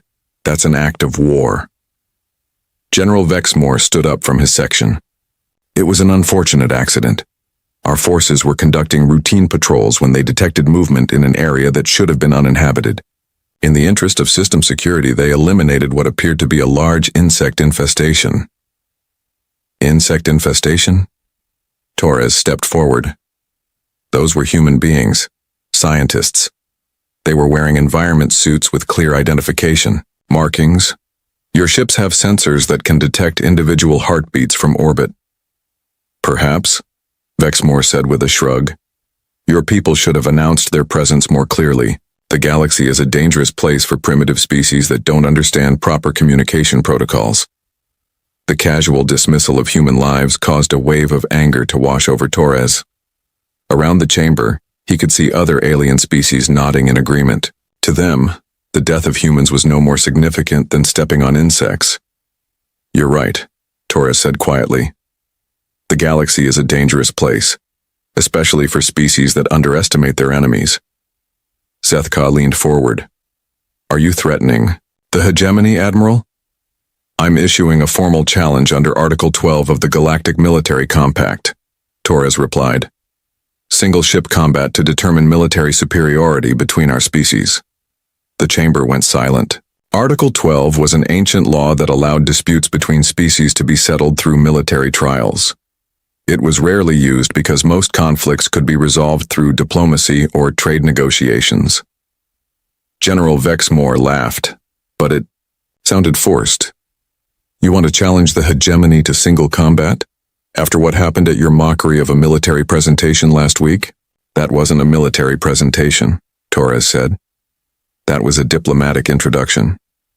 This is different." Admiral Kesthan of the Ethereal Collective spoke up. "Admiral Torres, surely you understand that such a challenge could result in the complete destruction of your vessel and crew. The hegemony's military technology is centuries ahead of human capabilities." "Maybe," Torres said. "But Article 12 requires that you accept or forfeit any claim to military superiority.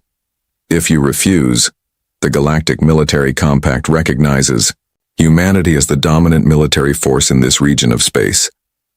The aliens began talking among themselves in rapid, excited voices. The translation system couldn't keep up with all the different languages being spoken at once. Torres waited patiently for them to finish. Finally, Zethka called for order. "The terms of such a challenge must be agreed upon by both parties. What do you propose?" "Stealth combat," Torres said. "Since your forces claim they couldn't see our people clearly enough to identify them as humans, let's test how well you can see in the dark." Vexmore's expression changed. The amusement disappeared, replaced by calculating interest. "Stealth combat. One ship against one ship." "Correct. Hunter-killer engagement in neutral space. No backup, no support, no outside assistance. First confirmed kill wins." "And the stakes?" Zethka asked. Torres had been thinking about this for 3 days. "If we lose, humanity accepts whatever role the Galactic Council assigns to our species. We'll serve as cargo haulers, waste management, whatever you decide. No more requests for military partnership." "And if you win?"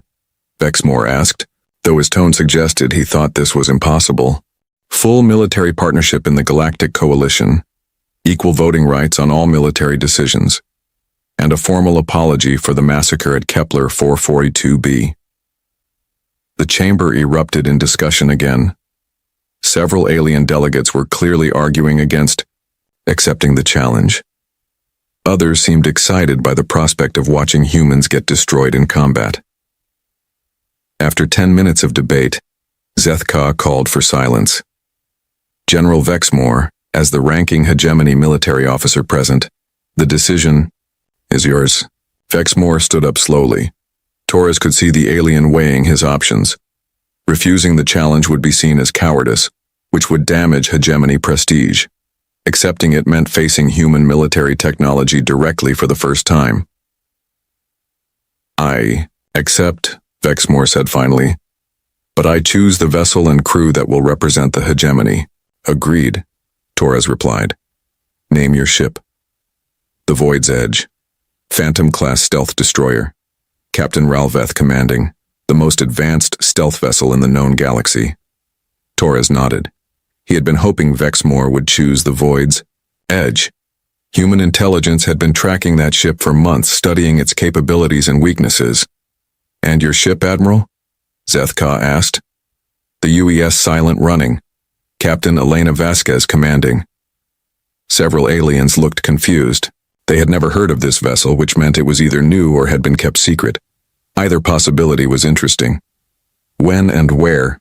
Vexmore asked. 1 week from today. Kepler 442 system. Torres paused. The same system where your forces murdered our civilians. Seems appropriate. Vexmore's face darkened at the word murdered, but he nodded. Agreed. The battle will be broadcast live to all coalition members. When your primitive vessel is destroyed, perhaps other species will learn not to challenge their superiors. Perhaps, Torres said calmly. Or perhaps they'll learn that superiority isn't determined by age or arrogance. After the formal challenge documents were signed and witnessed, Torres left the chamber. In the corridors outside, Ambassador Chen caught up with him. Marcus, are you sure about this? She asked quietly. The silent running is still in testing phase. She's never faced combat conditions. Elena Vasquez is the best stealth captain in the fleet, Torres replied. If anyone can pull this off, it's her. But against a Phantom-class destroyer, those ships have technology we don't fully understand. Torres stopped walking and turned to face her. Sarah, do you know why I chose the silent running for this mission? She shook her head. Because she wasn't built to fight other spaceships. She was built to hide from the universe itself. Every system on that ship is designed around one principle. Don't be detected by anything, anywhere, at any time. But the hegemony ships have quantum sensors, gravitational detectors, electromagnetic scanners, all designed to find other advanced spacecraft. Torres interrupted. The silent running doesn't look like an advanced spacecraft to their sensors. She looks like empty space. They continued walking toward the human shuttle bay. Around them, alien delegates were already spreading word of the challenge throughout the galactic communication networks. By tomorrow, every species in known space would be watching to see if humans were as primitive as they appeared. What if we're wrong? Chen asked. What if their technology really is too advanced for us to counter? Torres smiled grimly. Then, we learned something valuable about our place in the galaxy. But Sarah, I've seen the silent running's test results. I've watched her disappear from our own sensors at point-blank range. The hegemony is about to discover that humans have been preparing for this kind of fight since before we ever left Earth. How so? Every predator on our planet hunts using stealth, camouflage, or ambush tactics. We evolved alongside creatures that could kill us if they detected us. The aliens developed their technology to fight other technological civilizations. We developed ours to survive on a world where everything was trying to eat us. Chen was quiet for a moment. So you think we have an advantage? I think, Torres said, that the hegemony is about to learn the difference between hiding from sensors and hiding from predators. As their shuttle prepared for departure, Torres looked back at the massive space station that housed the Galactic Council. In 1 week, representatives from dozens of species would gather to watch what they expected to be a one-sided slaughter. They had no idea that humanity had been preparing for this moment since the first human looked up at the night sky and wondered what was hunting in the darkness between the stars. The Void's edge slipped through the asteroid field like a ghost made of metal and energy. Her quantum stealth generators hummed softly, bending light and electromagnetic radiation around her hull until she became invisible to every known form of detection. Captain Ralveth stood on the bridge, his forearms folded behind his back as he studied the sensor displays. Report, he ordered in the clicking language of the hegemony. Commander Zek Val, his second in command, checked the tactical stations. All stealth systems operating at maximum efficiency, Captain. Quantum dampeners are stable. Gravitational signature is within background noise parameters. We are completely invisible. Ralveth nodded with satisfaction. The Void's Edge was the newest and most advanced stealth destroyer in the hegemony fleet. Her technology was so sophisticated that she could approach within weapons range of enemy vessels without being detected. In the 3 years since her commission, she had never been seen by hostile sensors. Any sign of the human vessel? Ralveth asked. Negative, Captain. Long-range sensors detect no artificial objects in the system except asteroids and space debris. Either they have not arrived yet or their ship has suffered mechanical failure. Ralveth allowed himself a moment of amusement. The idea that humans could build a stealth ship capable of evading hegemony sensors was laughable. Their technology was centuries behind the galactic standard. They still used metal hulls and chemical propulsion systems. Begin systematic search. Pattern, he ordered. Grid formation, maximum sensor sweep. When we find them, I want a clean kill. Make it quick. The bridge crew began working with practiced efficiency. The Void's Edge had conducted dozens of hunter-killer missions against enemy vessels. The procedure was always the same. Locate the target, approach undetected, destroy with overwhelming firepower, and disappear before reinforcements could arrive. 3 hours passed without contact. Ralveth began to feel the first stirrings of concern. The Kepler 442 system was not large, and their sensors could detect objects as small as a person in a spacesuit from several light minutes away. Where was the human ship? Expand search parameters, he ordered. Check the outer system. Perhaps their primitive engines are slower than we estimated. Commander Zek Val looked troubled. Captain, our sensors are operating at full capacity. If there were any artificial construct in this system, larger than a shuttlecraft, we would detect it. Then where are they? Perhaps, suggested the weapons officer. They realized the futility of this challenge and withdrew. Ralveth considered this possibility. It would be embarrassing for the humans, but it would also mean an easy victory for the hegemony. However, backing down from a formal military challenge would destroy human credibility in the galactic community forever. He doubted they would take such a step. Continue searching, he decided. They are here somewhere. What Ralveth did not know was that the human ship had been watching them for the past 4 hours. The UES Silent Running floated motionless among a cluster of asteroids, her hull completely invisible to every form of detection the hegemony possessed. Captain Elena Vasquez stood in the Silent Running's command center, studying the holographic display that showed the alien destroyer's search pattern. The human ship's bridge was smaller than the hegemony vessels, designed for efficiency rather than comfort. Every surface was covered with displays and controls that monitored the ship's revolutionary stealth systems. Distance to target? Vasquez asked quietly. 8,000 kilometers and closing slowly, replied Lieutenant Commander Jackson, her tactical officer. They're conducting a grid search. Current course will bring them within 5 kilometers of our position in approximately 20 minutes. Vasquez nodded. The Silent Running had been designed specifically for this type of engagement. Unlike traditional warships that relied on heavy armor and powerful weapons, she was built around the principle of complete invisibility. Her hull was constructed from metamaterials that absorbed and redirected electromagnetic radiation. Her engines produced no heat signature. Even her gravitational field was dampened by exotic matter generators. Passive sensors only, Vasquez reminded her crew. No active scans, no communication bursts, no system tests. We are a hole in space. The bridge crew worked in almost complete silence. They had trained for this moment for months, learning to operate their ship without making any detectable signals. Even their thoughts seemed quieter, as if they feared the aliens might somehow detect human brainwaves. Dr. Sarah Kim, the ship's science officer, monitored the stealth systems from her station. Electromagnetic absorption holding steady at 99.7%, she reported in a whisper.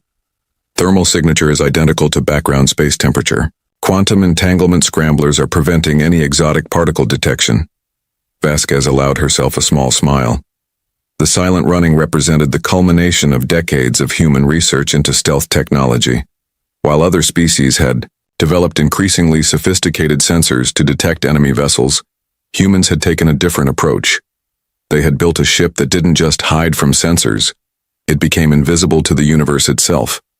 The key breakthrough had come from studying Earth's deep-sea creatures. Animals like the glass squid had evolved to become completely transparent, allowing light to pass through their bodies without reflection or refraction. Human engineers had applied the same principles to spacecraft design, creating materials that allowed electromagnetic radiation to flow around the ship's hull without interaction. Target is changing course, Jackson reported. They're moving toward asteroid cluster 77 Alpha. Vasquez checked the navigation display. The alien ship was now heading directly toward their hiding spot. In 15 minutes, the Void's Edge would pass close enough to see the Silent Running with visual sensors if the human ship moved. or made any detectable emissions. "All stop," Vasquez ordered. "Drift mode only. No maneuvering thrusters, no attitude adjustments. We're a piece of space rock." The silent running's engines went completely silent. The ship began to drift slowly with the natural gravitational currents of the asteroid field. To any observer, she would appear to be just another chunk of stone and ice floating in the void. On the void's edge, Captain Ralveth was becoming increasingly frustrated. 6 hours of searching had revealed nothing except asteroids and cosmic dust. His crew was beginning to mutter among themselves, wondering if the humans had ever actually arrived in the system. "Captain," the sensor operator announced, "I am detecting several large asteroids in grid section 77 Alpha. Dense metallic composition. They could potentially mask a small vessel's signature." "Move to investigate," Ralveth ordered. "If they are hiding among the asteroids, we will flush them out." The void's edge accelerated toward the asteroid cluster, where the silent running waited motionless. Her sensors swept the area with increasing intensity, analyzing every piece of rock and debris for signs of artificial construction. Aboard the silent running, the crew watched the alien destroyer approach. The hegemony ship was beautiful in its own way, with flowing lines and graceful curves that spoke of advanced engineering. Her weapons ports were sealed, but everyone knew she carried enough firepower to destroy a city. "Distance, 3,000 kilometers, Jackson whispered. Vasquez felt her heart beating faster, but her voice remained calm. "Hold position. Do not react to their presence. 2,000 kilometers. The void's edge was now close enough for visual contact. If anyone on the alien ship looked in the right direction, they might see something that didn't quite look like an asteroid. The silent running's hull was designed to mimic the appearance of natural space debris, but it wasn't perfect. 1,000 kilometers. Vasquez could feel the tension on her bridge. 23 crew members holding their breath, knowing that their lives depended on technology that had never been tested in actual combat. If the stealth systems failed now, they would be vaporized before they could even return fire. 500 kilometers. The alien ship was now close enough to fill their main view screen. Vasquez could see lights moving behind the transparent sections of the hegemony hull. Individual aliens moving through corridors, completely unaware that human eyes were watching them. 200 kilometers. At this distance, the silent running was well within the effective range of both ships' weapons. If the hegemony crew detected them now, the battle would be over in seconds. But the void's edge continued on her course, her sensors sweeping empty space where the human ship floated invisibly. 100 kilometers. The alien destroyer passed directly overhead, so close that Vasquez could make out individual sensor arrays on her hull. The silent running drifted in her shadow, completely undetected despite being within visual range. 50 kilometers and increasing, Jackson reported as the void's edge moved away. Vasquez finally allowed herself to breathe normally. The first test was complete. Human stealth technology had proven itself against the most advanced sensors in the galaxy. Now came the hard part. "Helm. Bring us about slowly," she ordered. "Use minimal thrust only. We're going to follow them." The silent running began to move, matching the alien destroyer's course and speed while maintaining a safe distance. The hegemony crew continued their search, never realizing that death was following them through the asteroid field. For the next 2 hours, the silent running stalked the void's edge like a predator tracking prey. Vasquez studied the alien ship's movement patterns, learning how her captain thought and reacted. The hegemony commander was methodical and thorough, but he was also becoming impatient. His search patterns were getting sloppier as frustration set in. "Captain," Dr. Kim reported quietly, "I'm reading stress indicators from the alien vessel. Increased electromagnetic activity suggests elevated emotional states among the crew. They're getting nervous." Vasquez nodded. "Good. Nervous enemies made mistakes, and mistakes created opportunities." "Weapon status?" she asked. "All torpedo tubes loaded and ready," Jackson replied. "Fusion warheads armed and standing by. Target lock can be achieved in less than 3 seconds when you give the order." "Not yet," Vasquez said.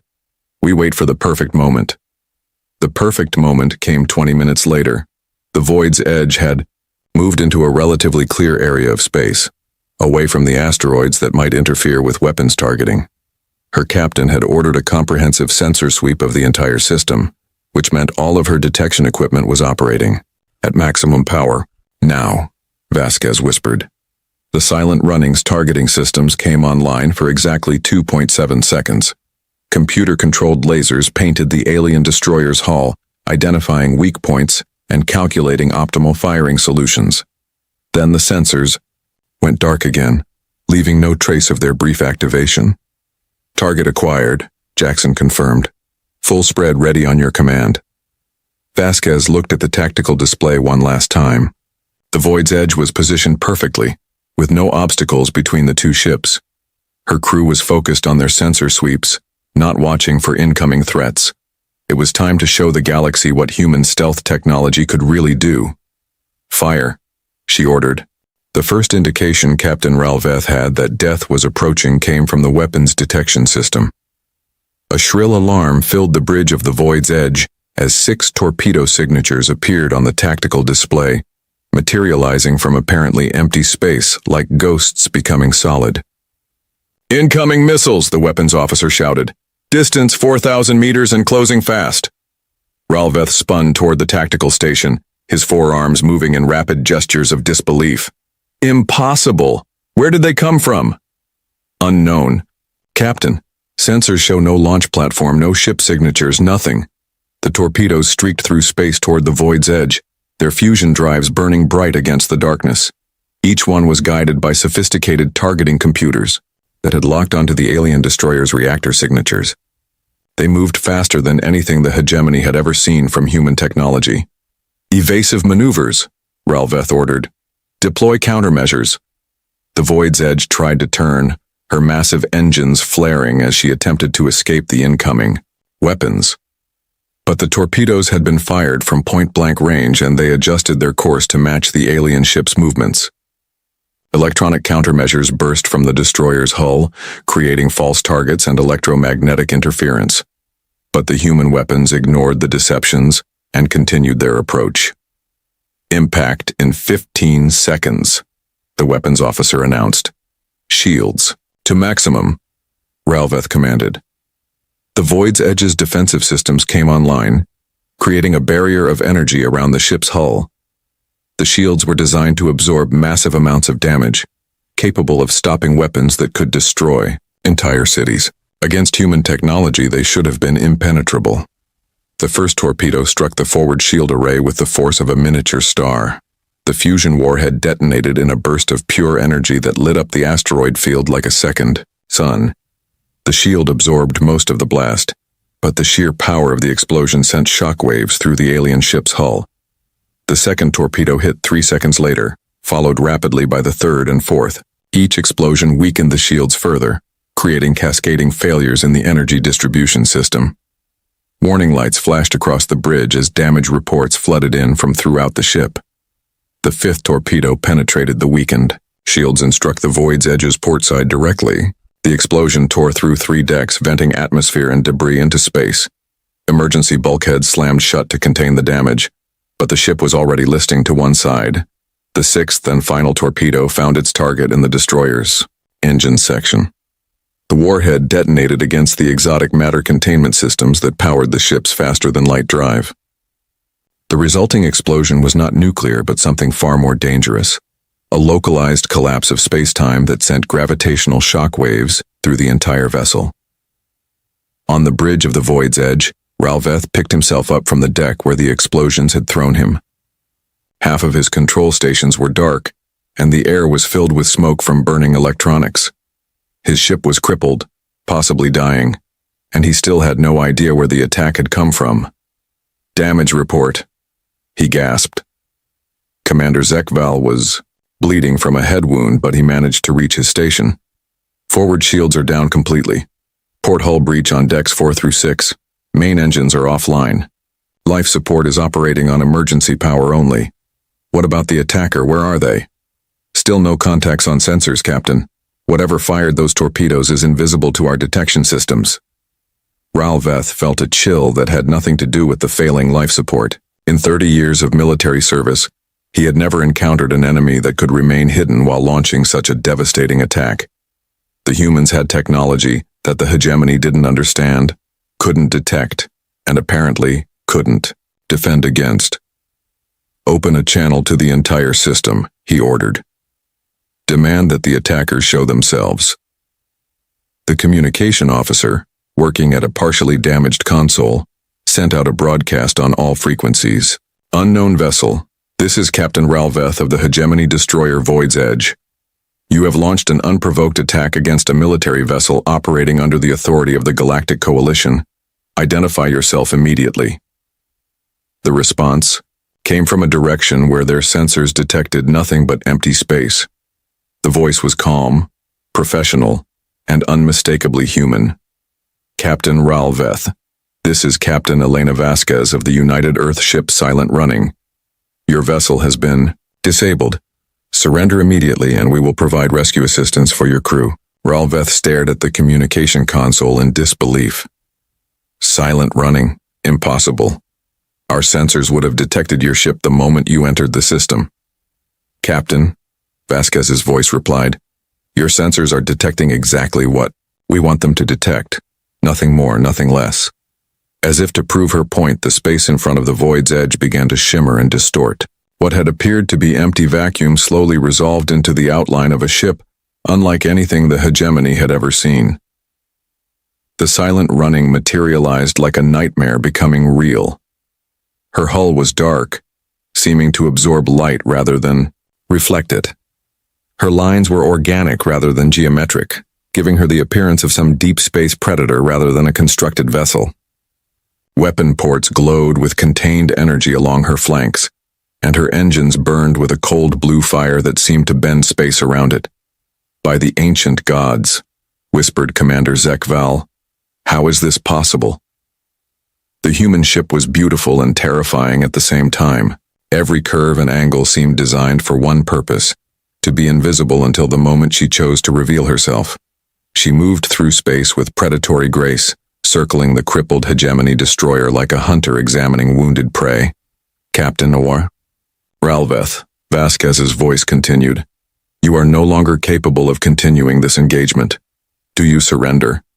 Ralveth's pride warred with his survival instincts. The Void's Edge was the most advanced warship in the hegemony fleet, equipped with technology that had taken centuries to develop.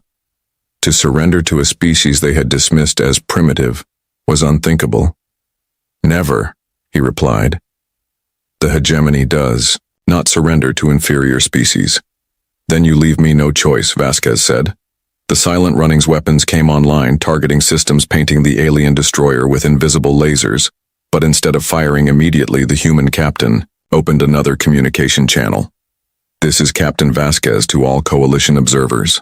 You are witnessing the engagement between the Hegemony Destroyer Void's Edge and the United Earth ship Silent Running. As you can see, the Hegemony vessel has been disabled and is no longer capable of combat operations. Throughout the galaxy, in the chambers of the Galactic Council and aboard ships of a dozen different species, observers watched in stunned silence. The live broadcast of the engagement had been expected to show a quick human defeat. Instead, they were seeing the impossible, a human ship that had not only survived contact with a Phantom-class destroyer, but had completely outmatched it. General Vexmore, watching from the council chambers, felt his confidence crumbling.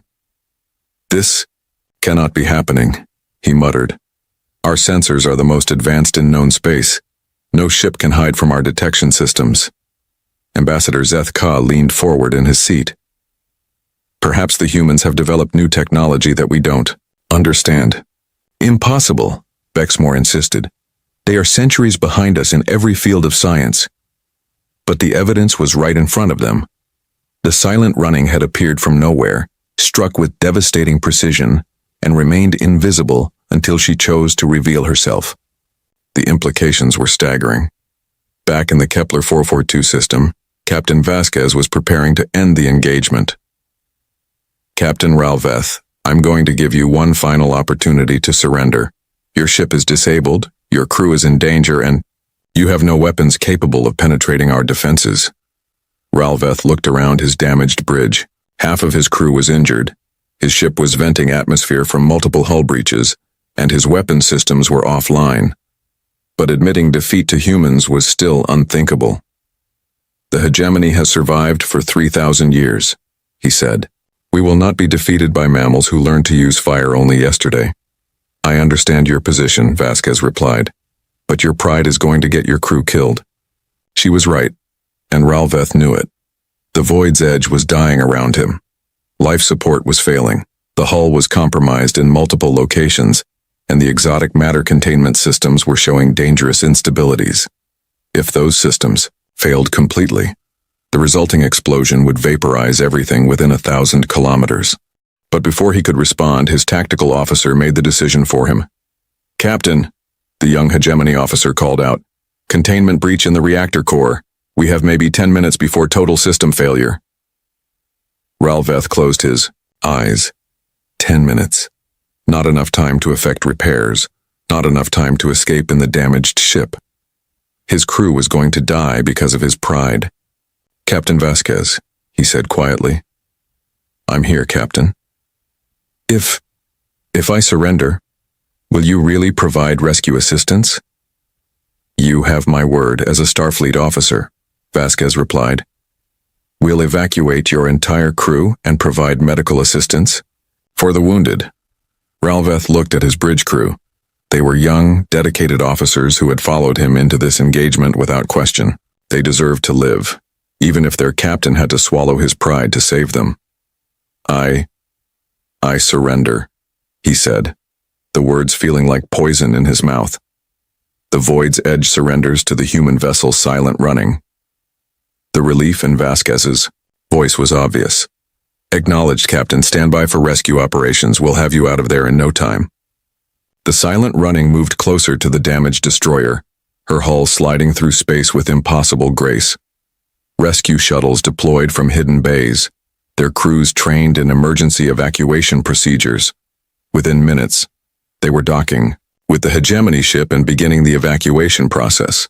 Ralveth was among the last to leave his ship, following the ancient tradition that captains remain aboard until all crew members are safe. As he stepped aboard the human rescue shuttle, he found himself face to face with Captain Vasquez herself. She was smaller than he had expected, with brown skin and dark hair pulled back in a military regulation style. Her uniform was simple but well maintained, and her eyes held the kind of confidence that came from years of command experience. "Captain Ralveth," she said, extending her hand in the human gesture of greeting. "Welcome aboard." He stared at the offered hand for a moment before taking it. Her grip was firm but not aggressive, professional rather than triumphant. "How?" he asked simply. Vasquez smiled. "Captain, your people have been asking the wrong question. You've been wondering how to build better sensors to detect enemy ships. We asked a different question. How do you build a ship that doesn't exist?" "Doesn't exist?" "The silent running isn't hidden from your sensors, Captain. As far as your instruments are concerned, we literally don't exist. We're a hole in space, a place where nothing is happening. Your sensors look right through us because there's nothing there to detect." Ralveth felt his understanding of the universe shift. The humans hadn't just built a better stealth system. They had created something that challenged the fundamental assumptions about how detection worked. "But that's impossible," he said weakly. "6 months ago, we would have agreed with you," Vasquez replied. "But sometimes impossible is just another word for nobody has tried it yet." As the rescue shuttle returned to the silent running, Ralveth looked back at his dying ship. The Void's Edge, pride of the hegemony fleet, was now nothing more than a crippled hulk drifting among the asteroids. And the humans, the species he had dismissed as primitive, had not only defeated her, but had saved the lives of her crew. For the first time in his life, Captain Ralveth began to wonder if the galaxy's understanding of human capabilities had been completely wrong. The Galactic Council chamber was silent as the live broadcast from Kepler 442 ended. For several long moments, no one spoke. Representatives from dozens of species sat motionless, trying to process what they had just witnessed. The impossible had happened. The humans, dismissed as primitive and backward, had not only defeated but completely outmatched the most advanced stealth destroyer in the galaxy. Ambassador Zeth Ka was the first to break the silence. His voice carried a tremor that had not been there before.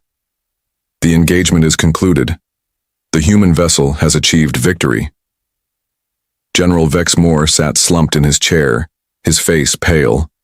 The Void's Edge had been his flagship, his pride, the symbol of hegemony military supremacy. Now she was a floating wreck, her crew rescued by the very humans he had mocked just days earlier. "This changes everything," whispered Admiral Kesthan of the Ethereal Collective. Her mechanical form flickered with nervous energy. If the humans possess stealth technology that advanced, what else are they capable of? The question hung in the air like a physical weight. Throughout the chamber, alien minds were racing through the implications.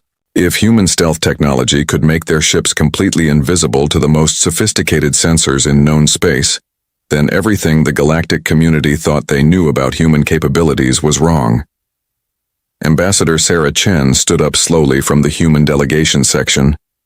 She had watched the entire engagement in silence, her face showing no emotion. Now, as she walked to the center of the chamber, there was something different about her presence. The other delegates no longer looked at her with amusement or condescension. They looked at her with something approaching fear. "Honored delegates," Sarah began, her voice carrying clearly through the vast chamber. "You asked for a demonstration of human military capabilities. I trust you found it educational." "How?" The question came from Commander Risval of the Klaxon Confederation, his insectoid features twitching with agitation. "Our best scientists said such stealth technology was impossible. The energy requirements alone should have made your ship detectable from across the system." Sarah smiled, but it was not a friendly expression. "Commander, you made the same mistake that many species have made when dealing with humanity. You assumed that because our technology looks primitive, it actually is primitive." She activated a holographic projector that filled the center of the chamber with a three-dimensional image of the silent running. The ship's elegant, organic curves seemed to flow and shift in the light, making it difficult to focus on any one detail. "The silent running represents 30 years of human research and development," Sarah continued. "But the principles behind her construction are much older than that. They come from 4 billion years of evolution on a planet where being seen meant being eaten." The alien delegates leaned forward, studying the hologram with new interest. The ship's design was unlike anything in their technological databases. Where most vessels were built around the principle of maximizing strength and firepower, the silent running seemed designed to minimize its very existence. "Your species developed stealth technology to hide from other technological civilizations," Sarah explained. "You built systems to defeat sensors, to mask energy signatures, to create false readings. All of your efforts were focused on fooling artificial detection systems." She gestured, and the hologram zoomed in on the ship's hull. The surface appeared to be made of some dark material that seemed to absorb light rather than reflect it. "Humans took a different approach. We didn't try to fool your sensors, we made ourselves invisible to them." "Impossible," General Vexmore finally spoke, his voice hoarse. "Every object in space creates some form of signature. Heat, electromagnetic radiation, gravitational distortion. Something always leaks through." "You're absolutely right," Sarah agreed. "Something always leaks through. The trick is making sure that what leaks through looks exactly like empty space." The hologram shifted to show a cross-section of the ship's hull. The aliens could see layer upon layer of exotic materials, each one designed to manipulate different forms of energy and radiation. "The outer hull is constructed from metamaterials that bend electromagnetic radiation around the ship," Sarah explained. "Light, radio waves, X-rays, gamma radiation. They all flow around us like water around a stone. To your sensors, we cast no shadow because we're not actually there." "But thermal signatures," insisted Admiral Kesthan. "Your engines, your life support systems, your crew, they all generate heat. That heat has to go somewhere." "It does," Sarah confirmed. "We collect it, store it, and release it in controlled bursts that mimic the background thermal radiation of space. To your sensors, we look like a slightly warm patch of empty vacuum." The implications were staggering. The aliens had built their detection systems around the assumption that every artificial object would leave some kind of signature. The humans had simply made their ships look like natural phenomena instead. Gravitational distortion? Asked the representative from the Granite Coalition. Exotic matter generators create fields that exactly cancel our gravitational signature, Sarah replied. We're not just invisible to your sensors, we're invisible to physics itself. Commander Risval's mandibles clicked nervously. If you have possessed such technology for decades, why reveal it now? Why not continue to let us believe you were primitive? Sarah's expression grew serious. Because yesterday 47 human civilians were murdered by hegemony forces who claimed they couldn't tell the difference between humans and insects. That was unacceptable. The chamber fell silent again. The casual dismissal of human lives that had seemed so reasonable a week ago now carried a very different weight. If the humans could build ships that were invisible to every known form of detection, what else were they capable of? How many? The question came from Zeth Ka, and his voice was barely a whisper. How many what? Sarah asked, though she clearly knew what he meant. How many ships like the Silent Running do you possess? Sarah looked around the chamber, meeting the eyes of representatives from species that had mocked humanity just days earlier. When she spoke, her voice was calm and matter-of-fact. That's classified information, Ambassador. But I can tell you that the Silent Running was not built as a prototype. She was built as part of a production series. The alien delegates exchanged frightened glances. A production series meant multiple ships. How many? 10? 100? 1,000? And if they were all as invisible as the Silent Running, they could be anywhere in the galaxy without anyone knowing. General Vexmore stood up unsteadily. Are you threatening us? Not at all, Sarah replied. I'm simply answering your questions honestly. You wanted to know about human military capabilities. Now you do. But why hide this technology from us? Asked Admiral Kestan. We could have been allies. We could have shared our knowledge. Sarah's smile returned, but this time it was genuinely sad. Admiral, we tried to be allies. We came to you with open hands, requesting partnership and mutual cooperation. Your response was to laugh at us and suggest we might be useful for waste management. The truth of her words hit the chamber like a physical blow. The aliens had indeed dismissed the humans as primitive newcomers barely worthy of notice. They had assumed that technological superiority gave them the right to treat humanity as inferiors. What do you want from us now? Zeth Ka asked. What we've always wanted, Sarah replied. Mutual respect, equal partnership, and an end to the casual dismissal of human lives. The terms of the challenge were clear. Humanity is now a full military partner in the Galactic Coalition. And if we refuse to honor those terms? The question came from a hegemony delegate in the back of the chamber. Sarah's expression didn't change, but the temperature in the room seemed to drop several degrees. I would strongly advise against that course of action. The threat was subtle but unmistakable. Somewhere in the darkness between the stars, human ships waited invisible and undetected. Ships that could approach any target without warning and strike with devastating precision. The galaxy's military balance had shifted in a matter of hours. There will need to be adjustments to our strategic planning, admitted Commander Risval. If human vessels can operate undetected in any system, then our current defense arrangements are inadequate. Completely inadequate, Sarah agreed cheerfully. But that's a problem for military planners to solve. The important thing is that we're now partners instead of competitors. Admiral Torres chose that moment to make his entrance. The human admiral walked into the chamber with confident strides, his uniform bearing new decorations that hadn't been there before. Behind him walked Captain Elena Vasquez, still wearing the same simple uniform she had worn during the engagement. Honored delegates, Torres announced.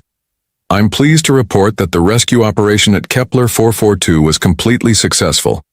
All crew members of the Void's Edge have been recovered safely and are receiving medical attention aboard our ships. General Vexmore looked up with surprise. They are safe? Of course, Torres replied. Despite our differences, the crew of the Void's Edge are fellow military personnel. We would never abandon them. Captain Vasquez stepped forward. General Vexmore, Captain Ralveth asked me to give you a message.